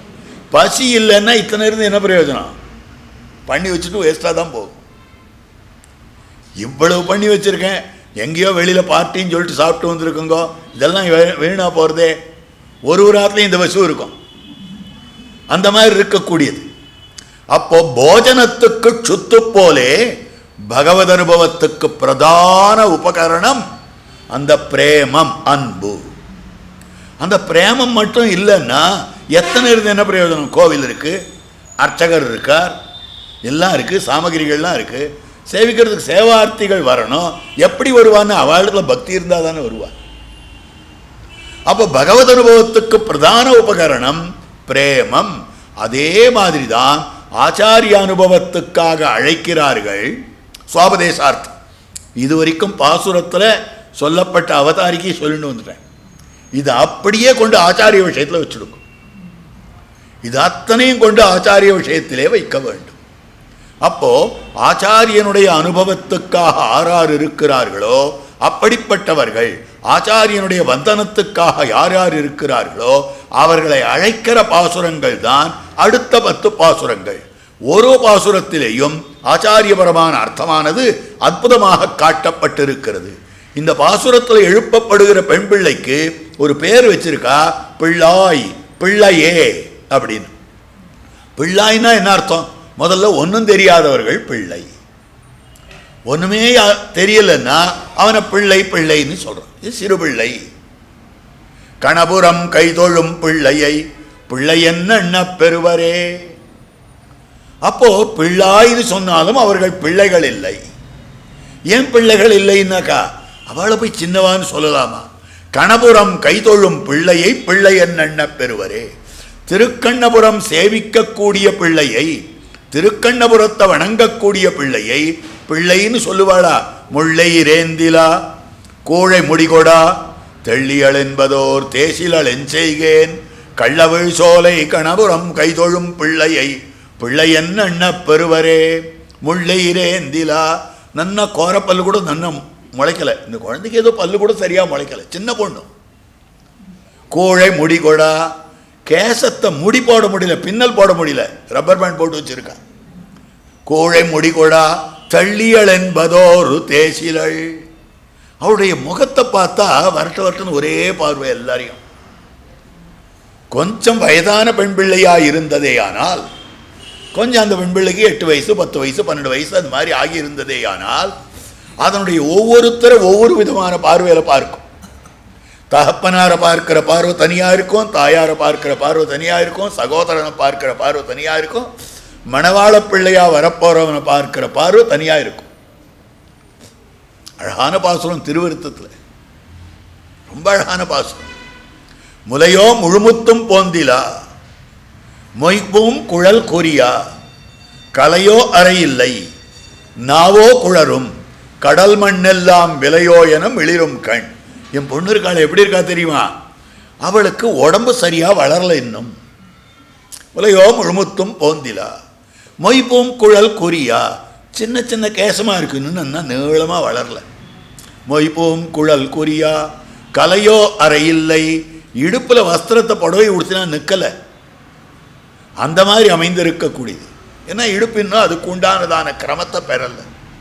கலையோ அறையில்லை நாவோ குழரும், நாக்கு குழறது, மழலை இன்னும் மாறல. கண் எப்படி இருக்கு தெரியுமா? கடல் மண்ணெல்லாம் விலையோ. இந்த கண்ணை பார்த்தா இந்த கண்ணுக்கு விலையாக கடலையெல்லாம் கொடுத்துடலாம், மண்ணெல்லாம் கொடுத்துடலாம். இந்த பூமி முழுக்க, சமுத்திரம் முழுக்க இந்த கண்ணுக்கு விலையாக கொடுத்து விடலாம்னு தோத்துறது அப்படின்றா தாயார். இங்கே வியாக்கியானத்தில் கேள்வி கேட்குறார். ஒருத்த வந்து கேள்வி கேட்டான், சுவாமி முதல்லேருந்து சொன்னதெல்லாம் இந்த சின்ன குழந்தைன்னு தெரியுது, கண்ணை பார்க்கச்சே பெரிய பெண்ணாட்டம் இருக்கு, மீதி அடையாளங்கள்லாம் சரியாக சின்ன குழந்தைக்கு உண்டானதாக இருக்குது, கண்ணை பார்க்கச்சே பெரிய பெண்ணுடைய கண்ணாக இருக்கிறது, ஏனென்னால் கடல் எல்லாம் விலையோ மண்ணெல்லாம் விலையோ அப்படின்னு சொல்லியிருக்கு அப்படின்னா. இல்லை இல்லை, அதுவும் குழந்தை தான். எப்படி அப்படின்னா, அந்த கண்ணு எப்பவும் ஒரே மாதிரி இருக்கான். அந்த பெண் பார்க்கிற போது தாயார், தகப்பனார், சகோதரன், அதுபோல மணவாள பிள்ளையா வரப்போறவன் எல்லாரையும் ஒரே பார்வை தான் பார்த்துட்டு இருக்கான். அதுக்கு வித்தியாசம் தெரியாது. பேதனன் கரிவார்களோடு இவை பேசினால் பெரிதின் சுவை யாதுமுன்னறியாத பிள்ளைகளோ. அப்ப அதுவும் சிறுமைக்கு அனுகுணமாக அமைந்திருக்கக்கூடியது. முல்லை ரேந்திலா கூழை முடிகுடா தள்ளியல் என்பதோர் தேச்சல் என் செய்கேன் கள்ளவிழ் சோலை கணபுரம் திருக்கண்ணபுரம். திருக்கண்ணபுரம் கைதொழும் பிள்ளையை, திருக்கண்ணபுரத்தெம்பெருமான சேவிக்கக்கூடிய பிள்ளையை, தன் வயிற்றில் குழந்தை பிறந்த குழந்தையா இருந்தாலும் பிள்ளையன் எண்ண பெறுவரே. தன் குழந்தை யாராவது நினைக்கலாமா?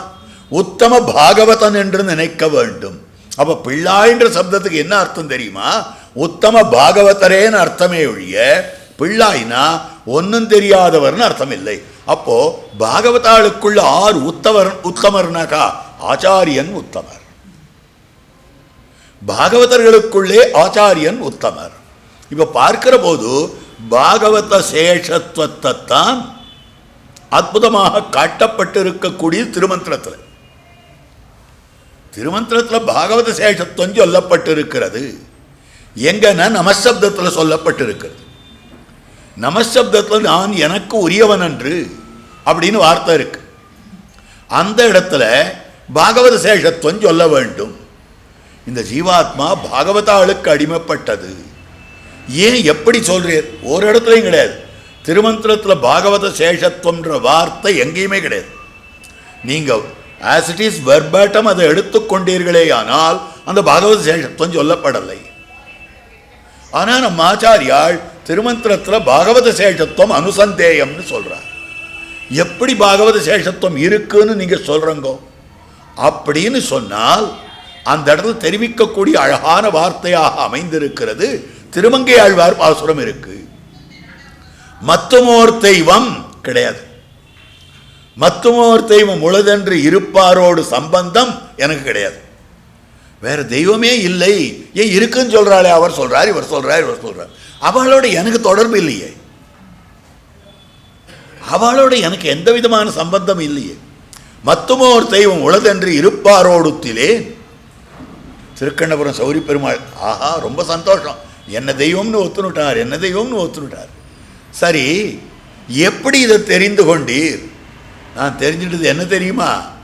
நின் திருவெட்டெழுத்தும் கற்று நான் 8 எழுத்து மந்திரத்தை கத்துனேன். திருவட்டாட்சர மகாமந்திரத்தை கத்துனேன். திருநறையூர் நம்பி அற்புதமாக உபன்யாசம் பண்ணார், நீர் காலக்ஷேபம் பண்ணீர். திருநறையூர் பெருமாள் இருக்கிறாரே, அவர் சமாஸ்திரணம் பண்ணின பெருமாள் திருவங்கை ஆழ்வாருக்கு. திருக்கண்ணபுரம் பெருமாள் உட்கார வச்சு காலக்ஷேபம் சொன்னவர். அதனால் 2 பேருக்கும் 100 பாட்டு. வெள்ளம் அமுத வெள்ளம். திருநறையூர் வெள்ளம், திருக்கண்ணபுரம் வெள்ளம். ரொம்ப அழகான பாசுரங்கள். அதான் சேவிகிச்சே கண்ணும் கண்ணீருமாக இருக்கக்கூடிய பாசுரங்கள். அப்ப அந்த திருக்கண்ணபுரத்தம்பெருமான் என்னிடத்தில் திருமந்திரார்த்தம் கேட்டீரே, நீர் என்ன புரிஞ்சுட்டீர்? இன்னொரு தெய்வம் இல்லை, நீதான் தெய்வம்னு புரிஞ்சுட்டேன். அதை தவிர அப்படின்னா அங்க தெரிவிக்கிறார், உனக்கு நான் அடிமைன்னு இவர் சொல்லுவார்னு நினைச்சுருக்கார். ஏன்னா அகாரார்த்தோ விஷ்ணு, மகாரார்த்தோ ஜீவா, உகாரா அனன்யார்கம், எல்லா அர்த்தமும் சொல்லி கொடுத்துருக்காரு இவர் தான். இந்த ஜீவாத்மா பகவானுக்கே சேஷப்பட்டவன். அதனால பெருமாள் ரொம்ப ஆசையா உனக்கு தான் அடிமையாயிட்டேன், உனக்கு தான் அடிமையாயிட்டேன்னு சொல்ல போறான்னு சென்றார். இல்லை, ஒத்ததும் உன் அடியார்க்கு அடிமை, உன்னுடைய அடியவர்களுக்கு அடிமையாகி விட்டேன், பாகவதாளுக்கு அடிமையாகி விட்டேன் அப்படின்னு சொல்றார். இத நஞ்சியர் காலக்ஷேபம் சொல்ற சொல்லச்சே சொன்ன வார்த்தை, பெருமாள் இடத்துல போய் உம்முடைய மந்திரத்தை தெரிந்து கொண்டு நான் உனக்கு அடிமை இல்லை, உன் அடியவர்களுக்கு அடிமைன்னு சொல்றாரே. திருக்கண்ணபுரத்தெம்பெருமானுடைய திருவுள்ள என்ன பாடுபட்டிருக்கும். வஸ்துதா பாடுதான் பட்டிருக்குமே அப்படின்னார். உடனே இல்லை இல்லை பாடே பட்டிருக்காது நம்மள சொல்கிறார். ஏன் என்ன சொல்றீர்? இல்லை, திருக்கண்டபுரத்தம் பெருமான் அல்லிக்கமல கண்ணனாயிருந்திருப்பன். அவனுக்கு அடிமைன்னு சொன்னா கமலக்கண்ணனா இருப்பான், மலர்ந்த கமலக்கண்ணனாக ஆவான் பாகவதர்களுக்கு அடிமையாய். சரி, இது ஏதோ வார்த்தை பாட்டில் அவர் சொன்னார். இல்லை, அல்லிக்கமலக்கண்ணனா இருந்திருப்பன்னதும் ஆச்சாரியர் துள்ளி குதிக்கிறார். ஆஹா, இது எப்படி தோணித்து, இந்த அர்த்தம் உனக்கு எப்படி தோணித்து? ஏனென்னு கேட்டால் நம்மாழ்வார் 10 பாசுரம் பாடுறார். பாகவதர்களே எனக்கு அடையத்தக்கவர்கள், பாகவதர்கள் தான் பிராபிய பூதர்கள், நெடுமார்க்கடிமை செய்வேன் போல் அவனை கருத வஞ்சித்து தடுமாத்தத்த தீக்கதிகள் முத்தும் தவிர்ந்த சதிநினைந்தால் கொடுமாவினையேன் அவன் அடியாரடியே கூடும் இதுவல்லால் விடுமார் என்பது என்னந்தோ வியன் மூவலகு பெறினுமே. நான் பாகவதாரோடு சேரப்பெறும்படியான பாக்கியம் பெற்றேனே, எப்படிப்பட்டவன் நான், கொடுமா வினையேன். ஆழ்வார் காட்டுறார், எவ்வளோ பெரிய பாவி தெரியுமா நான் அப்படின்றார். இது பாவின்னு ஏன் சொல்கிறார்? நம்பிள்ள வியாக்கியானம் பண்ணுறார், கொடுமா வினையன்னா நான் எவ்வளோ பெரிய புண்ணியசாலி தெரியுமான்னு அர்த்தம். எப்படி இந்த அர்த்தத்தை சொல்கிறேன் அப்படின்னா, வசந்த கச்சேரி நடக்கிறது, நல்லா அழகாக கச்சேரி நிகழ்த்துறவா அந்த வித்வானோ விதூஷியோ ரொம்ப அழகாக பாட்டு பாடுறா. அதை கேட்டுவிட்டு வெளியில் வந்தவர் இன்னைக்கு பாகவதர் கொன்னுட்டார் அப்படின்றார். கொன்னுட்டார்னா கொலையாக பண்ணார், அவர் ரொம்ப அழகாக பாடினார்னு அர்த்தம். அந்த மாதிரியாக மிக என்ன பாக்கியசாலி நான், என்ன பாக்கியசாலின்னு ஆழ்வார் தம்மை கொண்டாடிக்கிறார்.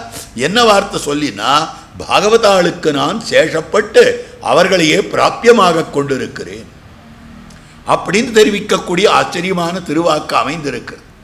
அந்த 10 பாட்டு முடிச்சுட்டு பெருமாள் முன்னால் பாகவதாள் முக்கியம் பாகவதாள் பிராபியம்னு சொல்லிட்டு இருக்கேனே, பரமபதம் பிராபியம்னு சொல்ல வேண்டியிருக்க, பகவான் பிராபியம்னு சொல்ல வேண்டியிருக்க, பாகவதர்கள் அடையத்தக்கவர்கள்னு நான் சொல்லியிருக்கேனே, பெருமாள் கோச்சினுட்டாரா அப்படின்னு நிமிந்து பார்க்கிறார் ஆழ்வார்.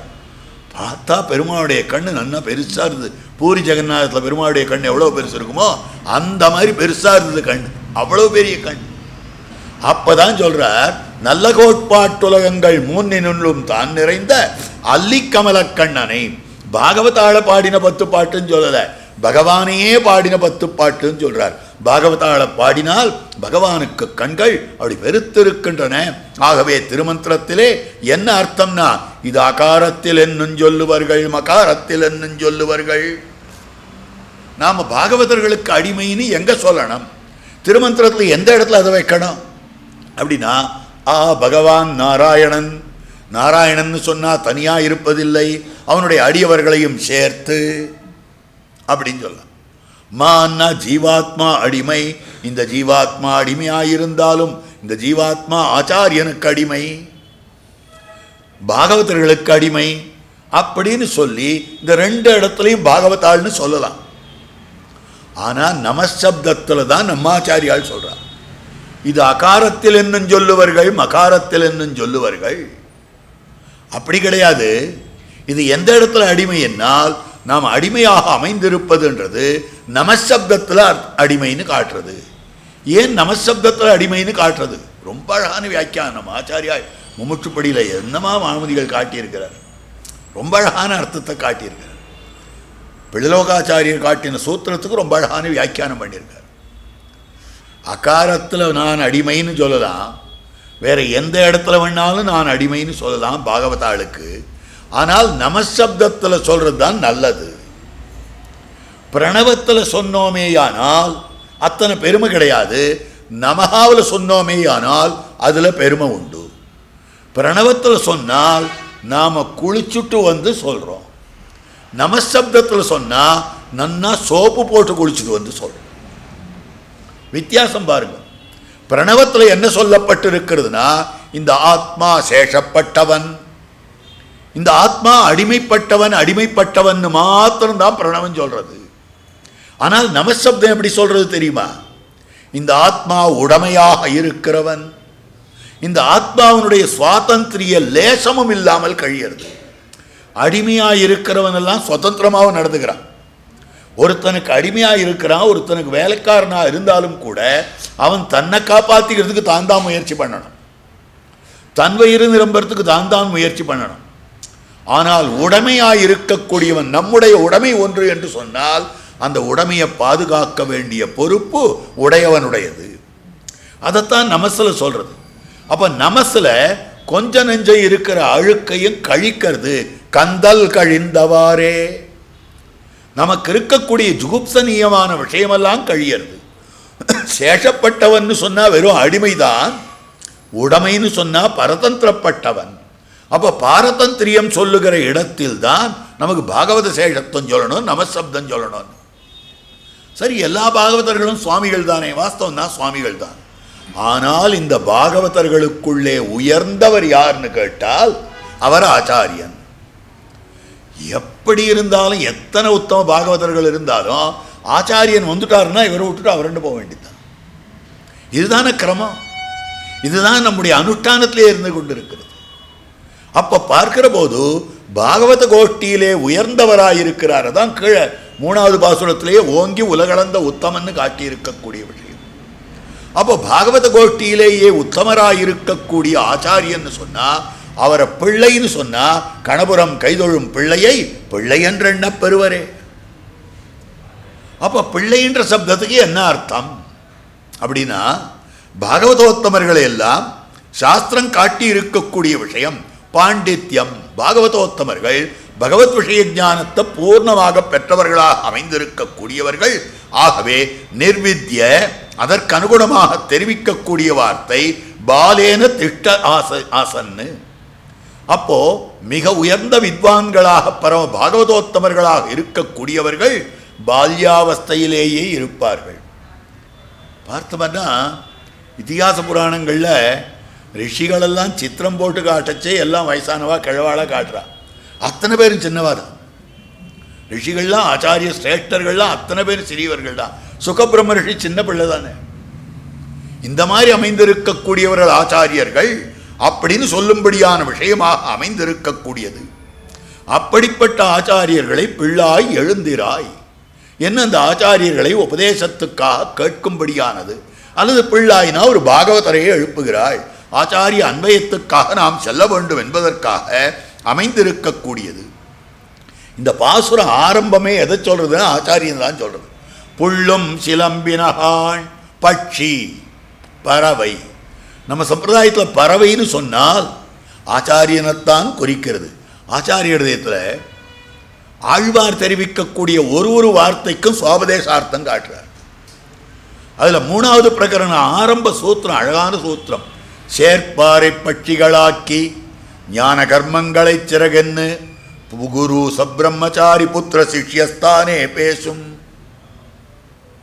இப்போ ஆழ்வார் நாரைன்றார், கொக்குன்றார், குருகுன்றார், குயில்ன்றார், மயில்ன்றார், அன்னம்ன்றார், வண்டுன்றார். இதுக்கெல்லாம் என்ன அர்த்தம்? திருவிருத்தத்தில் ஒரு பாசுரம். வண்டுகளோ அம்மின் நீர்ப்பூ நிலப்பூ மரத்தில் ஒன்பு உண்டு கழித்து உழல்வீர்க்கு ஒன்னுரைக்கியம் ஏனமுன்னாய் மண் துகளாடி தனது வைகுந்தமன்னாள் குழல்வாய் விரை போல் விண்டு கழ்வாரும் மலருளவோனும் வியலிடத்தே. வண்டுகளோ அம்மின், வண்டுகளே வாருங்கள். பாகவதர்களெல்லாம் அழைக்கிறாராம் ஆழ்வார். நீங்கள்லாம் என்னென்ன பண்ணியிருக்குங்க தெரியுமா? நீர்ப்பூ, ஜலத்தில் இருக்கிற பூவெல்லாம் போய் தேனை கிரசிச்சிருக்குங்க. அது என்னதுன்னா நீர்ப்பூன்னா பாகவதோத்தமர்களே நீங்கள் அற்புதமாக க்ஷீராப்திநாதனை போய் வழிபடுகிறீர்கள். நிலப்பூ, நிலத்தில் குறுக்கும் நெடுக்குமாக போகி இருக்கக்கூடிய ராமகிருஷ்ணாத்யவதாரங்கள் இதிகாச புராணங்களை பயின்றிருக்கிறீர்கள். அப்போ நீர்ப்பூன்னு சொன்னால் ஸ்ரீபாஞ்சராத்திர ஆகமத்தை பயின்றிருக்கிறீர்கள். நிலப்பூன்னு சொன்னால் இதிகாச புராணங்களை பயின்றிருக்கிறீர்கள். நிலத்திலேயே மற்றொரு பூவாக அமைந்திருக்கக்கூடிய அர்ச்சாவதாரம், அதுக்குன்னு பல கிரந்தங்களை நீங்கள் பார்த்திருக்கிறீர்கள். மரத்தில் பூ, மரத்திலே இருக்கக்கூடிய பூனால் அதுதான் பரமபதத்தில் இருக்கக்கூடிய பகவான். அவனை பற்றி வேதத்தை அதிகரித்திருக்கிறீர்கள். அதற்கு மேற்பட ஒன் பூ, ஒன்மையாக அமைந்திருக்கக்கூடிய ஒளியோடு கூடியிருக்கக்கூடிய உள்ள இருக்கிற அந்தர்யாமியான பகவான், அந்த புஷ்பத்தை அனுபவித்துக் கொண்டிருக்கிறீர்கள். அவரை பற்றின ஸ்தோத்திரமாய் அமைந்திருக்கக்கூடிய தர்மசாஸ்திரங்களை அனுபவிக்கிறீர்கள். ஆக நீர்ப்பூ, நிலப்பூ, மரத்தில் பூ, ஒன் பூ இந்த 4 நீங்க அனுபவித்துக் கொண்டிருக்கிறீர்கள். நீர்ப்பு பாஞ்சராத்திர ஆகம சாஸ்திரம், நிலப்பு இதிகாச புராணங்கள், மரத்தில் பூ வேதம் சம்ஸ்கிருத வேதம், ஒன்பூ தர்மசாஸ்திரம், இதெல்லாம் நீங்க அனுபவித்துக் கொண்டிருக்கிறீர்கள். ஆனால் எங்கிட்ட இருக்கிற பூ மாதிரி உங்ககிட்ட இருக்கா? எங்கிட்ட என்ன பூ இருக்கிறது? ஏனமுன்னாய் மண்துகளாடி தனது வைகுந்தமன்னாள் குழல்வாய் விரை போல் விண்டு கழ்வாரும் மலருளவோ. இவ்வளவு தேன் கொட்டக்கூடிய பூ உங்ககிட்ட இருக்கா? வேதத்தில் இந்த அளவுக்கு ரசானுபவம் இருக்கா? இதிகாச புராணங்களில் இந்த அளவுக்கு ரசானுபவம் இருக்கா? தர்மசாஸ்திரத்தில் இந்த அளவுக்கு ரசானுபவம் இருக்கா? ஸ்ரீபாஞ்சராத்திர சாஸ்திரத்தில் இந்த அளவுக்கு ரசானுபவம் இருக்கா? அத்தனை ரசானுபவம் என் திருவாய்மொழியில் தான் இருக்கு. ஏனமுன்னாய் நான் சொல்லிருக்க, நான் கண்ட நல்லதுவே ஞான பிரானை அல்லால் இல்லை. ஆக வரஹ பெருமாளை தவிர மற்றொன்று நான் கண்ட நல்லதில்லைன்னு சொன்ன அர்ச்சாவதார பரமா இருக்கக்கூடிய பரத்வபர முதுவேதம் வியூக வியாப்தி அவதரணங்களிலே ஓதின நீதி கேட்ட மனு படுகதைகளாய் ஆக மூர்த்தியில் பண்ணின தமிழானவாறே வேதத்தை திராவிடமாகச் செய்தார் என்னவுமாம் அப்படின்னு காட்டக்கூடிய விஷயமாக அமைந்திருக்கு. அப்ப இதை பார்க்கிற போது இத்தனை பூவை விட வசந்த பூவாக திருவாய்மொழி அமைந்திருக்கிறதுன்னு காட்டுகிறார். அப்ப இதெல்லாம் வண்டுகளோ மின், இந்த வண்டெல்லாம் இத்தனை பூவை பார்க்கிறதுனா ஆச்சாரியால் தானே. ஆச்சாரியர்கள் தான் பரத்வாதி பஞ்சகத்தையும் ஈடுபடுகிறார்கள். நேற்றைய தினம் விண்ணப்பம் பண்ணினேன், ஆழ்வார்களுக்குள்ளே எந்தெந்த ஆழ்வார் எந்தெந்த அவதாரத்திலே பெருமாளுடைய நிலையிலே ஈடுபட்டார்கள் என்று அதற்கனுகுணமாக வண்டுன்னு சொல்லும்படியான வார்த்தையாக இருக்கு. இன்னொரு திருவருத்த பாசுரத்தில் ஆழ்வார் காட்டுறார் வண்டு எப்படி இருக்குன்னா, வீசும் சிறகால் பரத்தீர், நீங்கள்லாம் ரக்கையை வச்சுன்னு மேலே பறக்கிறங்கோ. விண்ணாடு நுங்கட்கு எளிது, பரமபதம் உங்களுக்கு ரொம்ப கிட்டக்க. இந்த வண்டு இன்னுமா இவ்வளோ உயரம் பறக்கிறதா பரமபதம் கிட்டக்கவா? அது எப்படி இந்த வண்டுக்கு பரமபதம் கிட்டக்க ஆகிடும்? ஒரு நாளும் இந்த வண்டுக்கு பரமபதம் கிட்டக்க ஆக முடியாது. எவ்வளோ உயரம் பறந்தாலும் அந்த வண்டு பரமபதத்தை எட்டிட முடியுமா? ஆனால் ஆழ்வார் இந்த இடத்துல சொல்றார், வீசும் சிறகால் பரத்திர் விண்ணாடு நுங்கட்கெளிது, பேசும்படி அன்ன பேசியும் போவது அப்படின்னு சொல்றார். இது கேட்கச்சே நமக்கே சிரிப்பு வருது. ஒரு கிராமம், இந்த கிராமத்தில் ஒரு சின்ன பள்ளிக்கூடம். அந்த பள்ளிக்கூடத்தில் 5வது வகுப்பு வரைக்கும் இருக்கும். அதுக்கு மேலே அவள் வந்து டவுனுக்கு போகணும் பாவம். அதில் 3வது வகுப்பில் ஒரு பையன் படிச்சுட்டு இருக்கான். ஒரு நாள் ராத்திரி 8 மணிக்கு அவன் என்ன பண்ணான்னா பெரிய கொம்பை எடுத்துட்டு இப்படி இப்படி தட்டின்னு இருக்கான் மேலே. ராத்திரி 8 மணிக்கு. கிராமத்தில் வேற ஒன்றும் கிடையாது. அவனுடைய ஆசிரியர் டவுனுக்கு போயிட்டு அப்போ தான் சைக்கிளில் வர பாவம். பார்க்கிற போது தன்னுடைய மாணவன் ராத்திரி 8 மணி ஆச்சு, ஒன்று வீட்டுக்குள்ளே உட்காந்து படிச்சுட்டு இருக்கணும் இல்லை படுத்துக்கணும், அதை விட்டுட்டு கொம்பை வச்சுட்டு தட்டின்னு இருக்கானே, என்ன அநியாயமாக இருக்குது அப்படின்னு சொல்லிவிட்டு சைக்கிளை விட்டு இறங்கினார். அந்த பையனை கூப்பிட்டார், வந்தான். என்ன பண்ணிட்டு இருக்க இங்கே கொம்பை வச்சுட்டு அப்படின்னா, மேலே இருக்கிற நிலாவை தட்டி கீழே இறக்க போகிறேன், அதுக்கு நான் பார்த்துட்டு இருக்கேன் அப்படின்னா. இப்படி ஒரு பைத்தியம் இருப்பியா? எங்கிட்ட படிச்சுட்டு இவ்வளவு முட்டாளாக இருக்கே நீ? நான் அவனுக்கு எப்படியெல்லாம் பாடம் சொல்லி கொடுத்துருக்கேன். அவன் 3வது வகுப்பு படிக்கிறான், 8 வயசு பையன் பாவ குழந்தை. நீ இந்த மாதிரி முட்டாளாக இருக்கி, எப்படி இருப்பியா நீ?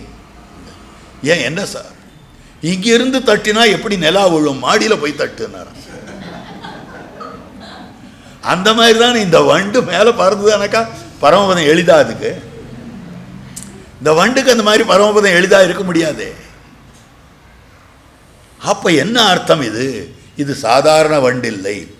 விண்ணோர் பிரானார் மாசில் மலரடிக்கு எம்மை சேர்விக்கும் வண்டுகளே, நம்மை அந்த எம்பெருமானுடைய திருவடித்தாமரைகளுக்கு கீழே சேர்விக்கக்கூடிய வண்டாக அமைந்திருக்கிறது அப்படின்னு தெரிவிக்கக்கூடிய அற்புதமான அர்த்தம். அப்ப இந்த அர்த்தத்தை வைத்துக்கொண்டு பார்ப்போமே ஆனால், ஆழ்வார் சொல்ற வண்டோ கொக்கோ குருகோ நாரையோ அன்னமோ எதுவும் சாமானிய விஷயம் இல்லை. அப்ப ஆழ்வார் யார் யாரை தூது விடுகிறார்களோ அற்புத ஆச்சாரியர்களை தூது விடுகிறார். தேசிகன் காட்டுகிறார், தேசிகாஸ்தத்ர தூதாஹா, ஆச்சாரியர்கள் தான் தூதுவர்களாக ஆழ்வாராலே சொல்லப்படுகிறார். அஞ்சரே மடனாராய் அழியத்தாய் நீயும் நின் நஞ்சிரே சேவலுமாய் ஆவாவென் எனக்கருளி வெஞ்சிரை புள்ளுயர்த்தார்க்கு என் விடுதூதாய் சென்னக்கால் வஞ்சிரையில் அவன் வைக்கல் வைப்புண்டால் என் செய்யுமே. அஞ்சரையும் அடனாராய் அழியத்தாய் நாரைய தூது விடுறார், குயில தூது விடுறார், அன்னத்தை தூது விடுறார், மகண்டில தூது விடுறார், குறுக தூது விடுறார், வண்ட தூது விடுகிறார். அதே மாதிரியாக நெஞ்சை தூது விடுகிறார், கிளிய தூது விடுகிறார், பூவைய தூது விடுகிறார், வாடைய தூது விடுகிறார். இத்தனையும் தூது விடுறார். அப்ப இதெல்லாம் போய் சொல்லுமா? இவ அத்தனை பேரும் ஆச்சாரியர்கள். எப்படி தெரிகிறதுனா, நும் கால்கள் என் தலைமேல் கழுமீரோ நுமரோடே எங்கான லகங்கழிவாய் இரதேர்ந்திங்கி நிதமரும் கொங்கார்பூன் துழாய் முடி என் குடக்கூத்தர் கெந்தூதாய் நும் கால்கள் என் தலைமேல் கழுமீரோ நுமரோடே. நீங்கள் என்ன பண்ணணும் தெரியுமா? உங்கள் பாதத்தை என் தலையில வைக்கணும். உங்கள் பாதத்தை வச்சா போறாது, உங்களுக்கு யார் யார் சுற்றத்தவர்கள் இருக்கிறார்களோ அவருடைய பாதத்தையும் சேர்த்து தலைமையில வைக்க வேண்டும். அது காலும் கையும் கொண்டு அறியலாம். கைகள் கூப்பிச் சொல்லீர் வினையாட்டியேன் காதன்மையே. வைகல் பூங்கழிவாய் வந்துமேயும் குறுகினங்காய். குறுகு சின்ன பட்சி, அது கொக்கனுடைய ஒரு ஜாதி சின்ன பட்சி. வைகல் பூங்கழிவாய் வந்து சேரும் குறுகினங்காய் செய்கொள் சென்னலுயர் திருவண்வண்டூர். ஒரு மலையாள திவிதேசம் திருவண்வண்டூர். இருக்கிற எம்பெருமான் இருக்கிறானே, அவனிடத்திலே கைகள் கூப்பி சொல்லீர். குறுகே கையை கூப்பி சொல்ல. குறுகுக்கு ஏது சுவாமி கை? அது எப்படி கையை கூப்பம்? கையை கூப்புன்னா என்ன பண்ணும்? காலை தான் தூக்கும். காலை தூக்கினா அபச்சாரம். இதிலிருந்தே தெரியலையா இது கை இருக்கிற குறுகு? அப்படின்னா குருகூரர் சொல்லும்படியான குறுகு இருக்கிறதே, அது சாதாரண குறுகு இல்லை, ஆச்சாரியனாகிற குறுகு. அதனால் அந்த ஆச்சாரியனை தூதுவிடும்படியாக அமைந்திருக்கக்கூடிய அற்புதமான விஷயம். அதனால்தான் கையும் காலும் கொண்டு அறியலாம். இந்த வண்டுன்னு வரவே இன்னொன்னு சொல்றேன். அருகால சிறுவண்டே தொழுதேன் உன்னை. 6 கால்களை இருக்கக்கூடிய சின்ன வண்டே உன்னை நான் சேவிக்கிறேன் என்றார் திருவங்கியாழ்வார். வண்டை உட்கார வச்சு சேவிச்சா அதுக்கு என்ன தெரியும்? எதுக்காக அதை சேவிக்கிறார்? 6 கால் வண்டுக்கு இருக்கிறதுன்னு எல்லாருக்கும் தான் தெரியும். அருகால் வரிவண்டுகள் 1000 நாமம் சொல்லி திருகாலை பாடும் தென் திருமாலிரும் சோலையே. 6 கால் இருக்குன்னு எல்லாருக்கும் தெரியும். இவர் அருகால சிறுவண்டேன்னு ஏன் சொல்றார்? தூது விடுறார் திருமங்கையாழ்வார். திருநாண்டகத்தில் இந்த தூது பிரகரணமே ரொம்ப அழகான பிரகரணம். அந்த எம்பெருமான் வந்து திருமங்கையாழ்வாரோட சேர்ந்தான், விட்டுட்டு போயிட்டான். பொன்னலர்ந்து நரும் செருந்தி பொழிலனூடே புனலரங்கம் ஊரென்னு போயினாரு. உடனே தோழி சொல்றார், இப்பதானே கிளம்பி போனார், நீ யாரையாவது தூது அனுப்பேன்னு. சரின்னு சொல்லிட்டு தூது அனுப்பும்படியான விஷயமாக அமைந்திருக்கிறது. எங்க அனுப்புறாருன்னா, தேரெழுந்தூருக்கு போ. இன்னும் ஸ்ரீரங்கம் போய் சேர்ந்திருக்க மாட்டார். நீ தேரெழுந்தூர்ல போனேன்னா மீட் பண்ணி விடலாம் அவரை. அதனால அணியெழுந்தூருக்கு செல்லு அப்படின்னு அனுப்புறார். அப்ப அந்த வண்டு அனுப்புறார். அந்த வண்டின் இடத்துல கையை கூப்பி அருகால சிறுவண்டே. அங்க சில பேர் அர்த்தம் சொன்னா 6 காலை ஏன் சொன்னார் அப்படின்னா, ஆஹா எனக்காக நீ வேகமா போகணும் இல்லையா? 2 கால் இருந்தா வேகமா போக முடியாது, 4 கால் இருந்தா வேகமா போக முடியாது, எனக்காக வேகமா போறதுக்கு 6 கால் இருக்கேன்னார். வண்டு காலை வச்சுன்னு நடந்து போனா என்னைக்கு போறது? பறந்து என்ன போனோம்? கமன சாதனமாக அமைந்திருக்கக்கூடியது வண்டுக்கு இறக்கைகளானபடியாலே அந்த இறக்கைகளை தான் சொல்லியிருக்கணும். இப்ப ஏன் காலை சொல்றாருன்னா, நீ போயிட்டு வந்தேன்னா உன்னை நான் தொழுதேன் உன்னை சேவிக்கிறனோ இல்லையோ, நீ என்னுடைய தலையில காலை வைக்கணும்னா 2 கால் இருந்தா முன்னந்தலை மாத்திரம் தான் ரொம்ப, எனக்கு 4 கால் இருந்தா நடுத்தலையும் ரொம்ப, 6 கால் இருந்தா பின்னந்தலையும் ரொம்ப. சரி, இப்ப ஆச்சாரியனாக வண்ட சொல்லிவிட்டு 6 கால்னு சொன்ன எங்கேருந்து போறது? எங்க ஆச்சாரியனுக்கு 2 திருவடி தான் இருக்கு, 6 திருவடி எங்க இருக்கு அப்படின்னா அங்கதான் காட்டுறா. ஸ்ரீபாஞ்சராத்திராதி சாஸ்திரத்துல சொல்லி இருக்கு, ஒரு சிஷ்யனுக்கு 6 திருவடிகள் உத்தேசியம். என்ன 6 திருவடிகள்னா, ஆச்சாரியனுடைய 2 திருவடித்தாமரைகள், ஆச்சாரிய பத்னியனுடைய 2 திருவடித்தாமரைகள், ஆச்சாரிய புத்திரனுடைய 2 திருவடித்தாமரைகள், அருகால சிறுவண்டே தொழுதேன் உன்னை. அப்ப எங்கெங்கெல்லாம் வண்டுன்னு சொல்றாரோ, கொக்குன்னு சொல்றாரோ, குறுகுன்னு சொல்றாரோ, அன்னம்னு சொல்றாரோ, அது அத்தனைக்கும் ஆச்சாரிய ஹிருதயத்தில் அற்புதமாக வியாக்கியானம் பண்ணியிருக்கிறார். நாத யாமுனர் போல்வாரை அன்னம் என்னும். அன்னம்னு ஆழ்வார் சொல்றாரு. யார சொல்றாருன்னா, நாதமுனிகள் போல இருக்கக்கூடியவர்கள். பரமஹம்சரான நயாசலன் செல்வநம்பி பெரியாழ்வாருக்கு உபகாரம் பண்ணின செல்வநம்பி போல்வாரை அன்னம்னு சொல்லலாம், நாதமுனிகள் போல்வாரை அன்னம்னு சொல்லலாம், யாமுனாச்சாரியர் போல்வாரை அன்னம்னு சொல்லலாம். அதே மாதிரியாக வண்டுன்னு சொல்றாரு யாருன்னா சேமமுடன் நாரதனார். வண்டு எப்பவும் சுத்திகிட்டே இருக்கும். வண்டு ஒரு இடத்துல நிற்காது, பாட்டுக்கு சுத்திகிட்டே இருக்கும். மனோ மதுகரோ மேகா இதெல்லாம் சஞ்சரித்து கொண்டே இருக்குமா. மனசு சஞ்சரித்து கொண்டிருக்கும், மதுகரம் வண்டு சஞ்சரித்து கொண்டிருக்கும், மேகம் சஞ்சரித்து கொண்டிருக்கும், கர்வம் பிடிச்சவன் இப்படி சுத்திகிட்டே இருப்பான், மதனன் மன்மதன் சஞ்சரித்து கொண்டிருப்பான், காத்து சஞ்சரித்து கொண்டிருக்கும், செல்வம் சஞ்சரித்து கொண்டிருக்கும், மகரம் ஜலச்சர ஜந்துவாக இருக்கக்கூடியது எப்பவும் ஆடிண்டே இருக்கும், மீன் எப்பவும் சஞ்சரித்து கொண்டே இருக்கும், மாவில் ஆரம்பிக்கக்கூடிய இந்த பத்தும் எப்பவும் சஞ்சாரம் பண்ணிட்டே இருக்குமா. மனோ மதுகரோ மேகா மானினி மதனோ மருத்து மாமதமோ மகரோ மீனா மகாராதச சஞ்சரா.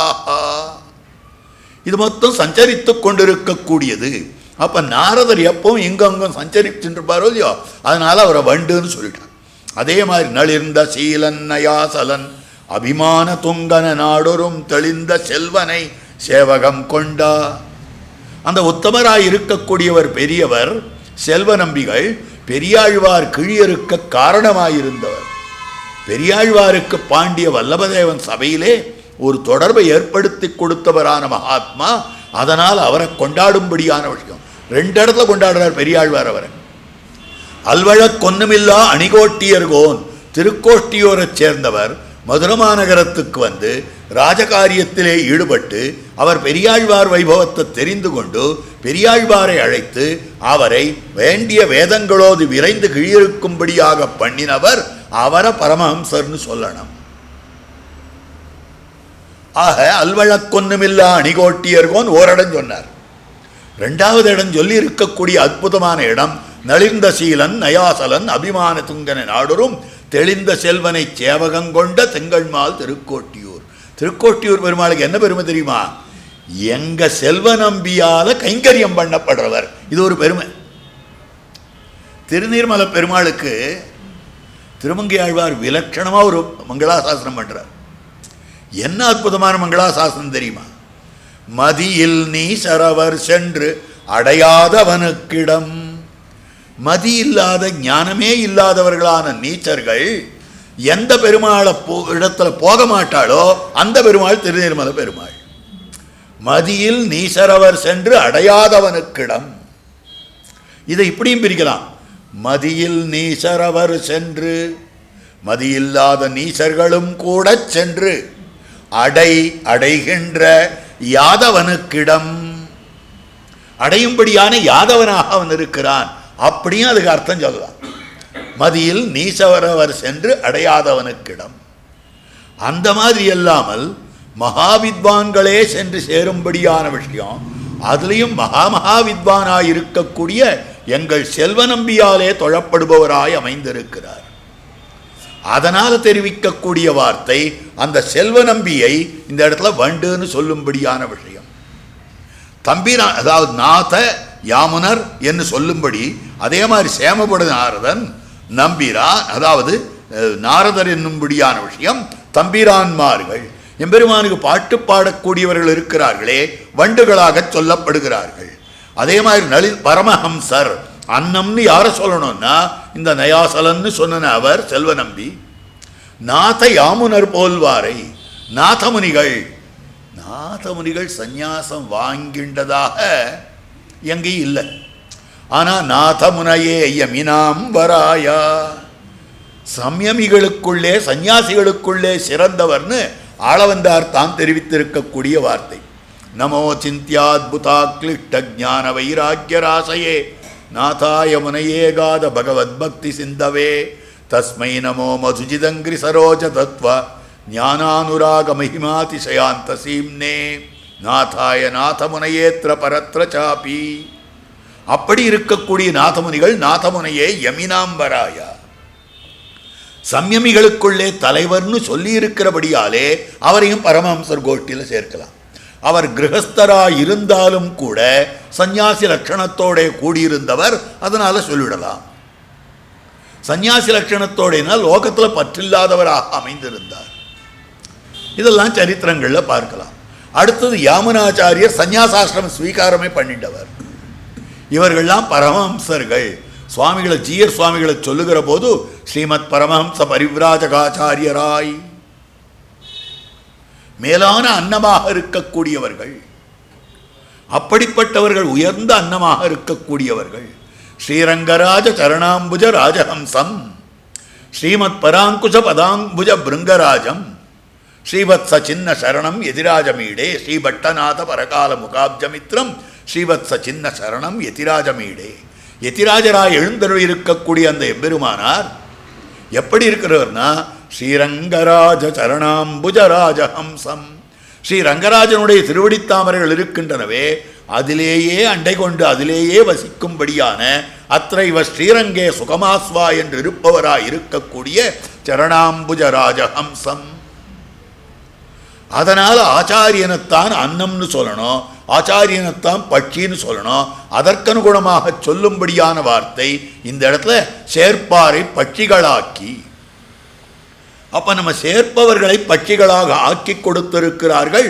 புள்ளும் சிலம்பினா பட்சிகளும் சப்தித்தனான்னு வார்த்தை. பட்சிகளும் சப்தித்தனா என்ன அர்த்தம் தெரியுமா? பட்சிகள் கூட. அப்ப ஏற்கனவே இன்னொன்று சப்தம் பண்ணிவிடுத்துன்னு அர்த்தம். பெருமாள் கூச்சல் போட்டுட்டார், இந்த உலகத்தை திருத்தணும்னு 1000 கூச்சல் போட்டார். பகவத்கீதையில் கதறி இருக்கார், என் காலில் விழு என் காலில் விழுன்னு. யாரும் இங்கே வரல. இப்போ ஆச்சாரியன் கூப்பிட்டாரு, வாருங்கோ. புள்ளும் சிலம்பினகான் பட்சிகளும். அப்போ ஆச்சாரியன் அழைக்கிறார். அப்போ ஆச்சாரியன் கூப்பிட்டா அவசியம் வர வேண்டியது தானே. பெருமாள் கூப்பிட்டாருன்னு சொன்னால் நின்றுடலாம். ஏற்கனவே அனந்தாழ்வானுடைய சரித்திரத்தை விண்ணப்பம் பண்ணினேன். உனக்கு இஷ்டம் இருந்தால் எடுத்துக்கோ, இல்லைன்னா போன்னு சொல்லிட்டு மாலையை கதூர மாட்டு வந்துட்டார் அவர். ஏன்னா எங்க ஆச்சாரியன் நியமனம். புள்ளும் சிலம்பினகான் பட்சிகளும் சப்தித்தன காண்பாயாக என்ன அழைக்கும்படியான நிலையாக அமைந்திருக்கக்கூடியது. அப்படி பார்க்கிற பொழுது இந்த பட்சிகள் சப்திக்கும் காலம்தான் ஆத்மோஜீவனத்துக்கு உயர்ந்த காலம். பெருமாள் சொல்ற காலம் உயர்ந்ததல்ல, ஆனால் ஆச்சாரியர்கள் சொல்லும்படியான டைம் இருக்கிறது. ஏதாவது ஆச்சாரியர்கள் எந்த காலத்தில் சொல்றாளோ அந்த காலம்தான் பகவத் அனுபவத்துக்கு ஏற்ற காலம். இது ஒரு ஆச்சரியமான கதை. பிரம்மசூத்திரத்தில் அபசூத்ராதிகரணம்னு ஒரு அதிகரணம். அந்த அதிகரணத்தில் என்ன விசாரம் பண்றாருன்னா, பிரம்மக்ஷத்திரிய வைசியர்களான மூவருக்குத்தான் பிரம்ம வித்யிலே தகுதி உண்டு. பிரம்ம வித்யான இந்த பக்தி யோகத்தில் கர்மஜான சாத்தியமான பக்தி யோகத்தில் தகுதி உண்டு அப்படின்னு விதிக்கப்பட்டிருக்கிறது அப்படின்னு விசாரம் பண்றார். இல்லையே, ஜானஸ்ருத்தின்னு ஒருத்தனை பார்த்து ரைக்வர் பிரம்மோபதேசம் பண்ணும்போது 4வது வர்ணத்தவர்களுக்கு என்ன வார்த்தை சொல்லணுமோ அந்த வார்த்தையை சொல்லி அழைச்சிருக்காரே, ஹே சூத்ரான்னு அழைத்திருக்கிறாரே. அப்போ அவளுக்கும் அன்வயம் உண்டுன்னு தானே தெரியுது. அப்போ இந்த கதையை எடுத்து பாருங்க, உபனிஷதமான கதை. இது உபனிஷத்தில் இருக்கக்கூடிய கதை. இந்த கதையில் என்ன சொல்லி இருக்கிறது? ஜானஸ்ருதியினுடைய கதையில். அது என்ன கதை அப்படின்னா, ஜானஸ்ருதின்றவன் நல்ல ராஜா, வசந்தவனாக இருந்தான். நாட்டில் அப்படி ராஜ்ய பரிபாலனம் பண்ணிட்டு இருந்தான். அவன் ஒரு நாள் உப்பரிக்கையில் படுத்துன்னு இருக்கான். நல்ல நிலவொளி, ரொம்ப ஆனந்தமாக படுத்துன்னு இருக்கான். சந்தோஷம் அவனுக்கு. ஏன்னா பிரஜைகள்லாம் ரட்சித்து கொண்டு இருக்கிறோம் அப்படின்னு சந்தோஷம் மேலே படுத்துட்டு இருக்கான். அவனுக்கு பக்கத்தில் அவனுக்கு வேலைக்காரர்கள்லாம் பணிவிட பண்ணிட்டு இருக்கான். அப்போ ஆகாசத்தில் 2 பறவை போச்சு, அம்ச பட்சிகள் போச்சு. 2 அன்னங்கள் போயினா, ஒரு அன்னம் இவன் படுக்கைக்கு நேரம் மேலே போச்சு. அப்படி போகிற போது, அங்கே போகாத போகாத போகாத, இப்படி வா. அப்படி ஏன் என்ன? அங்கே கீழே ஜானஸ்ருதி படுத்துன்னு இருக்கான். அவனுக்கு மேலே போவியா நீ? பிரதட்சணமாவா அப்படின்னு. ஜானஸ்ருத்தின்னா பெரிய ரைக்வரா? அவன் மேலே போனா நான் எரிஞ்சு விழுந்துருவனா அப்படின்னு இன்னொரு பறவை பரியாசம் பண்ணிடுச்சு. இந்த பறவை பேசுகிற பாஷை இவனுக்கு தெரிஞ்சுது. மறுநாள் கார்த்தால் அப்போ ராத்திரியே எங்கேருந்து தூக்கம் வரும், அவ்வளோதான், போச்சு, தூக்கம் போச்சு. ராத்திரியில் கொடக்கூடாது மனசில் அந்த மாதிரி குடஞ்சிட்டு இருக்கு. என்னன்னு புரியல. சரின்னு காலையில் எழுந்து யார் அந்த ரைக்குவர், ஊரெல்லாம் தேட சொன்னா இல்லை. சரி நானே தேடுறேன்னு தேர் எடுத்துன்னு போய் ஒரு ஊராக தேடுறான். நேற்று இங்கே இருந்தார், இன்னைக்கு காணோம், இப்படியே சொல்லிட்டு இருந்தான். ஒரு மாதம் ஆச்சு. அப்புறம் ஒரு ஊரில் இங்கே தான் இருக்கார், அதுவும் கட்ட வண்டி அடியில் உட்காந்துருக்கார் பாருங்க. ஒரு வண்டி, அந்த வண்டி சக்கரத்தில் சார்ந்துட்டு இப்படி உட்காந்துருக்கார், கையெல்லாம் சரங்கு, அதை இப்படியே சொல்லிட்டு இருக்கார். பாவம், நீர் தான் ரைக்குவரா? ஆமாம் நான் தான் ரைக்குவர். எனக்கு பிரம்மோபதேசம் பண்ணுறீரா அப்படின்னு கேட்டார். பிரம்மோபதேசமா? நீ யாருன்னு கேட்டார். நான் ராஜா. உடனே உன்னுடைய சொத்தெல்லாம் எனக்கு கொடுத்துரு, உன்னுடைய ராஜ்யத்தை எனக்கு கொடுத்துரு, உன்னுடைய பொண்ணு கொடுத்துரு, பொருளை கொடுத்துரு, எல்லாத்தையும் கொடுத்துரு, ஒரு ராஜ்யத்தையே என் பேரில் எழுதி வச்சுடும், நான் சொல்கிறேன். அவன் மொத்தத்தையும் தூக்கிட்டு வந்து வச்சுட்டான். தூக்கிட்டு வந்து வச்சுதான். அப்பா இதெல்லாம் உனக்கே வேண்டான்ற போது எனக்கு எதுக்குன்னார் அவர். உனக்கு இதில் ஆசை இல்லாத இருக்கான்னு பார்க்கறதுக்காகத்தான்.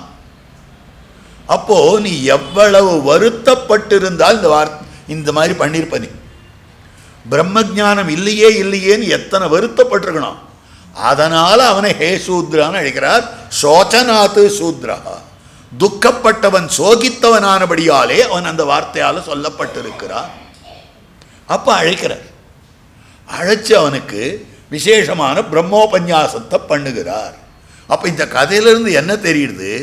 ஆத்ம ஞானம் வேண்டுமென்றால் அதுக்குண்டான காலம் பட்சிகள் சப்திக்கும் காலம், பறவைகள் சப்திக்கிற காலம், அதுதான் புள்ளும் சிலம்பினார்.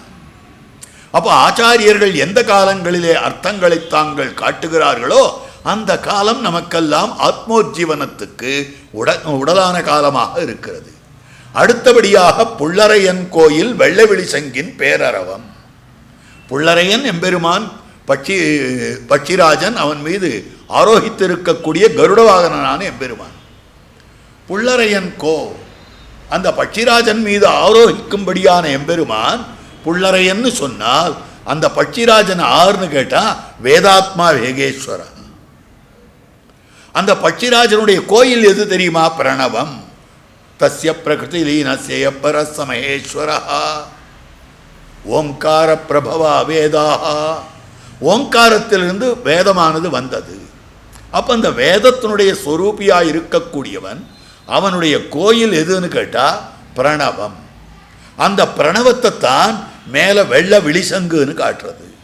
சங்கனுடைய ரூபம் எப்படி இருக்குன்னா பிரணவாகாரம்னு சொல்லுவார்கள். சங்கம் பிரணவத்தின் வடிவமாக அமைந்திருக்கக்கூடியது. ஒசந்த சங்கத்தை காதில் வச்சுட்டு பார்த்தோமே ஆனால் ஓங்காரம் துவனிக்கும்னு சொல்லுவார்கள். வலம்புரி சங்காக இருந்ததே ஆனால் அதை காதில் வச்சுன்னு பார்த்தா அதிலிருந்து வரும்படியான சப்தமானது ஓங்காரமாக அமைந்திருக்கும். அந்த ஓங்காரத்துக்கு அரவம் என்ன, பேரரவம் என்ன? காஞ்சிபுரம் சுவாமி ஆச்சரியமாக காட்டியிருக்கார். வெள்ளை வழி சங்கின் பேரரவம்னா என்ன அர்த்தம் தெரியுமா? வெள்ளை விழி சங்கின் அரவம் பகவத் சேஷத்துவம். ஓங்காரத்துக்கு பகவத் சேஷத்துவம் அர்த்தம். அந்த ஓங்காரத்தை விவரிக்கிறது தான் நமஸ். பிரணவத்தை விவரிக்கிறது மந்திரசேஷம். அப்போ ஓங்காரத்துக்கு விவரம் தானே நமஸ். அப்போ அந்த நமகான்ற சப்தத்துக்கு என்ன அர்த்தம்? கொஞ்சம் முன்னால விண்ணப்பம் பண்ணினேன், பாகவத சேஷத்துவம். அப்போ இந்த ஓங்காரத்தினுடைய அரவம்னா ஓசை, பேரரவம்னா பெரிய ஓசை. ஓங்காரத்துக்கு இந்த பகவானுக்கு இந்த ஆத்மா சேஷப்பட்டவன்றது சின்ன ஓசை, பிலிம்சியா இருக்கு. பாகவத ஆளுக்கு சேஷப்பட்டவன்றது பெரியதாக அமைந்திருக்கக்கூடியது. அதனால வெள்ளை வெளி சங்கின் பேரரவம். அந்த பாகவத சேஷத்துவத்தை நமக்கு உணர்த்துபவரே ஆச்சாரியன் தானே. அதற்கனுகுணமாக வெள்ளவெளி சங்கின் பேரரவம் கேட்டிலையோ பிள்ளாய் எழுந்திராய் பேய்முல நஞ்சுண்டு கள்ளச்சகடம் கலக்கழிய காலோச்சி வெள்ளத்தரவில் துயிலமர்ந்த வித்து ஆச்சாரியன். அப்போ பேய்முல நஞ்சுண்டு, பேய்னாக்கா பூத்தனை பேய்ச்சி. யாதவாபியுதயத்திலே வேதாந்த தேசிகன் காட்டுகிறார். அந்த பேயை மாயான்னு சப்தத்தால் காட்டுறார். மாயான்ற சப்தத்துக்கு பிரகிருத்தின்னு அர்த்தம். இந்த பிரகிருத்தியில் இருக்கிறபடியாலே நமக்கு வரக்கூடிய அகங்கார மமகாரங்கள், அந்த அகங்கார மமகாரங்களை எல்லாம் பகவான் போக்கி விடுகிறானபடியாலே பேய்முல நஞ்சுண்டு அப்படின்னு அந்த அர்த்தம் காட்டியிருக்கார் காஞ்சிபுரம் சுவாமி. கள்ளச்சகடம் கலக்கழிய காலோச்சி. சகடம் சக்கரம், சக்கரம் இருக்கிறதுனாக்கா நம்ம எந்த இடத்துக்கு கொண்டு போகணுமோ அந்த இடத்துக்கு போய் சேர்க்கக்கூடியது. கள்ளச்சகடம் திருட்டு சக்கரமாக இருந்ததே ஆனால் அது என்ன பண்ணும், எந்த இடத்துக்கு போகக்கூடாதோ அங்கே சேர்த்துரும். சில உபாயங்கள், சில விதமான மார்க்கங்கள் நம்ம இந்த உலகத்து விஷயங்களில் ஈடுபடுத்தக்கூடிய மார்க்கங்கள், சில மார்க்கங்கள் கைவல்யத்தில் ஈடுபடுத்தக்கூடிய மார்க்கங்கள், சில மார்க்கங்கள், சில உபாயங்கள் சாஸ்திரங்களில் சொல்லப்பட்டிருக்கிற உபாயங்கள் சொர்க்காதிகளை அடைவதற்கு ஜோதிஷ்டோமேன சொர்க்காமோ யஜேதா. ஆனால் அச்சிராதி மார்க்கத்தாலே நம்மை செலுத்தக்கூடியவரார்னா ஆச்சாரியன். எதை காட்டுகிறார்னா ஸ்ரீமன் நாராயண சரணோ சரணம் பிரபத்யே. கள்ளச்சகடம் கலக்கழிய காலோச்சி. கள்ளச்சகடமானது கலக்கழியும்படியாக, உபாயாந்தரங்கள் எல்லாம் அதிலே இருக்கும்படியான நசை அழியும்படியாக சாட்சாத் பகவானாகிற உபாயம், பகவானுடைய திருவடிகளாகிற உபாயம் கள்ளச்சகடம் கலக்க அழிய காலோச்சி. அந்த திருவடித்தாமரைகளை காட்டி கொடுக்கிறார். இதுக்கு மேலே அந்த பகவானுடைய திருவடித்தாமரைகளையும் கள்ளச்சகடம்னு சொல்லிடலாம். ஏன் சொல்லலாம்னால் அந்த திருவடித்தாமரைகள் நம்மளை காப்பாற்றினாலும் காப்பாற்றும், கர்மத்தை பார்த்து நம்முடைய பாபத்தை பார்த்து தள்ளினாலும் தள்ளிடும். ஆனால் ஆச்சாரியன் தன் திருவடித்தாமரைகளை காட்டி கொடுக்கிறார், ஸ்ரீபாத தீர்த்தத்தை பிரசாதிக்கிறார். அந்த திருவடித்தாமரைகள் ஒரு நாளும் கைவிடாது. திண்கழலாயிருக்கும் அவனும் பிராட்டியும் விடிலும் திண்கழலா இருக்கும்ன்றது எம்பெருமானுடைய திண்கழல் ஆச்சாரியன் தானே. ஆக தன்ன உபாயமாக காட்டி கொடுக்கிறார். ஆச்சாரியாபிமானமே உத்தாரகம் என்ன. அதற்கனுகுணமாக கள்ளச்சகடம் கலக்கழிய காலோச்சி. வெள்ளத்தரவில் துயிலமர்ந்த வித்தினை. வெள்ளம் சம்சாரமாகிற பெருவெள்ளம். இதில் அரவில் துயிலமர்ந்த வித்தினை. அரவு 5 தல நாகம்னு வைத்துக் கொண்டோமே, ஆனால் அர்த்த பஞ்சகத்திலே அவர் எப்பொழுதும் பொதுபோக்கி கொண்டிருக்கிறார். ஆச்சாரியன் எதை சிந்தனை பண்ணியிருக்கார், நம்மோடு சிந்தனை பண்ணுறார்னா பரஸ்வரூப, ஜீவஸ்வரூப, உபாயஸ்வரூப, விரோதி ஸ்வரூப, பலஸ்வரூப, இதனை சிந்தனை பண்ணி கொண்டிருக்கிறார். உள்ளத்து கொண்டு முனிவர்களும் யோகிகளும், ஆச்சாரிய கைங்கரிய நிஷ்டர்களாக இருக்கக்கூடியவர்கள் யோகிகள். யோகம்னா கைங்கரிய நிஷ்டர். முனிவர்கள்னா ஆச்சாரியனை தியானம் பண்ணி கொண்டு பற்பமனத்திகள் பைங்கழலும் தன் பல்லவமே பிறலும்னு பாடிட்டு இருக்கிறவா. அப்படிப்பட்டவர்கள் முனிவர்களும் யோகிகளும் மெல்ல எழுந்து ஹரி என்ற பேரறவம். ஹரிர் ஹரிஹி. ஹரினா எங்களுடைய பாபங்களை போக்கும், ஹரித்தல்னா அழித்தல்னு அர்த்தம். எங்களுடைய பாபங்களை போக்க வேண்டும் என்று ஆச்சாரியனிடத்திலே சிஷ்யர்கள் பிரார்த்திக்கிறார்கள். ஹரியன்ற பேரறவம். அவர்கள் எழுந்து தங்களுடைய சிம்மாசனத்திலே எழுந்தொள்ளி இருக்கிற போது சீடர்கள் எல்லாம் வந்து எங்களுடைய இந்த சந்தேகத்தை போக்கணும், இந்த சந்தேகத்தை போக்கணும் அப்படின்னு சந்தேகத்தை நிவர்த்தி பண்ணணும்னு கேட்கிறாளே, அந்த பேரறவம் உள்ளம் புகுந்து குளிர்ந்து வா நாமளும் ஆச்சாரிய கோஷ்டிக்கு போகலாம் அப்படின்னு அழைக்கக்கூடிய பாசுரம் தான் இன்றைய நாட்பாட்டாக அமைந்திருக்கக்கூடிய புள்ளும் சிலம்பினகான் பாசுரம். இந்த பாசுரத்தை இப்பொழுது கோஷ்டியாரும் சந்திக்க வேணுமாய் பிரார்த்திக்கிறேன். புள்ளும் சிலம்பினகான் புள்ளரையன் கோயில் வெள்ளை விழி சங்கின் பேரறவம் கேட்டிலையோ பிள்ளாய் எழுந்திராய் பேய்முல நஞ்சுண்டு கள்ளச்சகடம் கலக்கழிய காலோச்சி. வெள்ளத்தரவில் துயிலமர்ந்த வித்தினை உள்ளத்து கொண்டு முனிவர்களும் யோகிகளும் மெல்ல விழுந்தரியன்ன பேரறவம் உள்ளம் புகுந்து குளிர்ந்தேலோ ரெம்பாவாய். நாளைக்கு கிரமமா உபன்யாசம். यतिराज यतिराज यतिराज जय हो. यतिराज यतिराज रामानुज जय हो. रामानुज जय हो.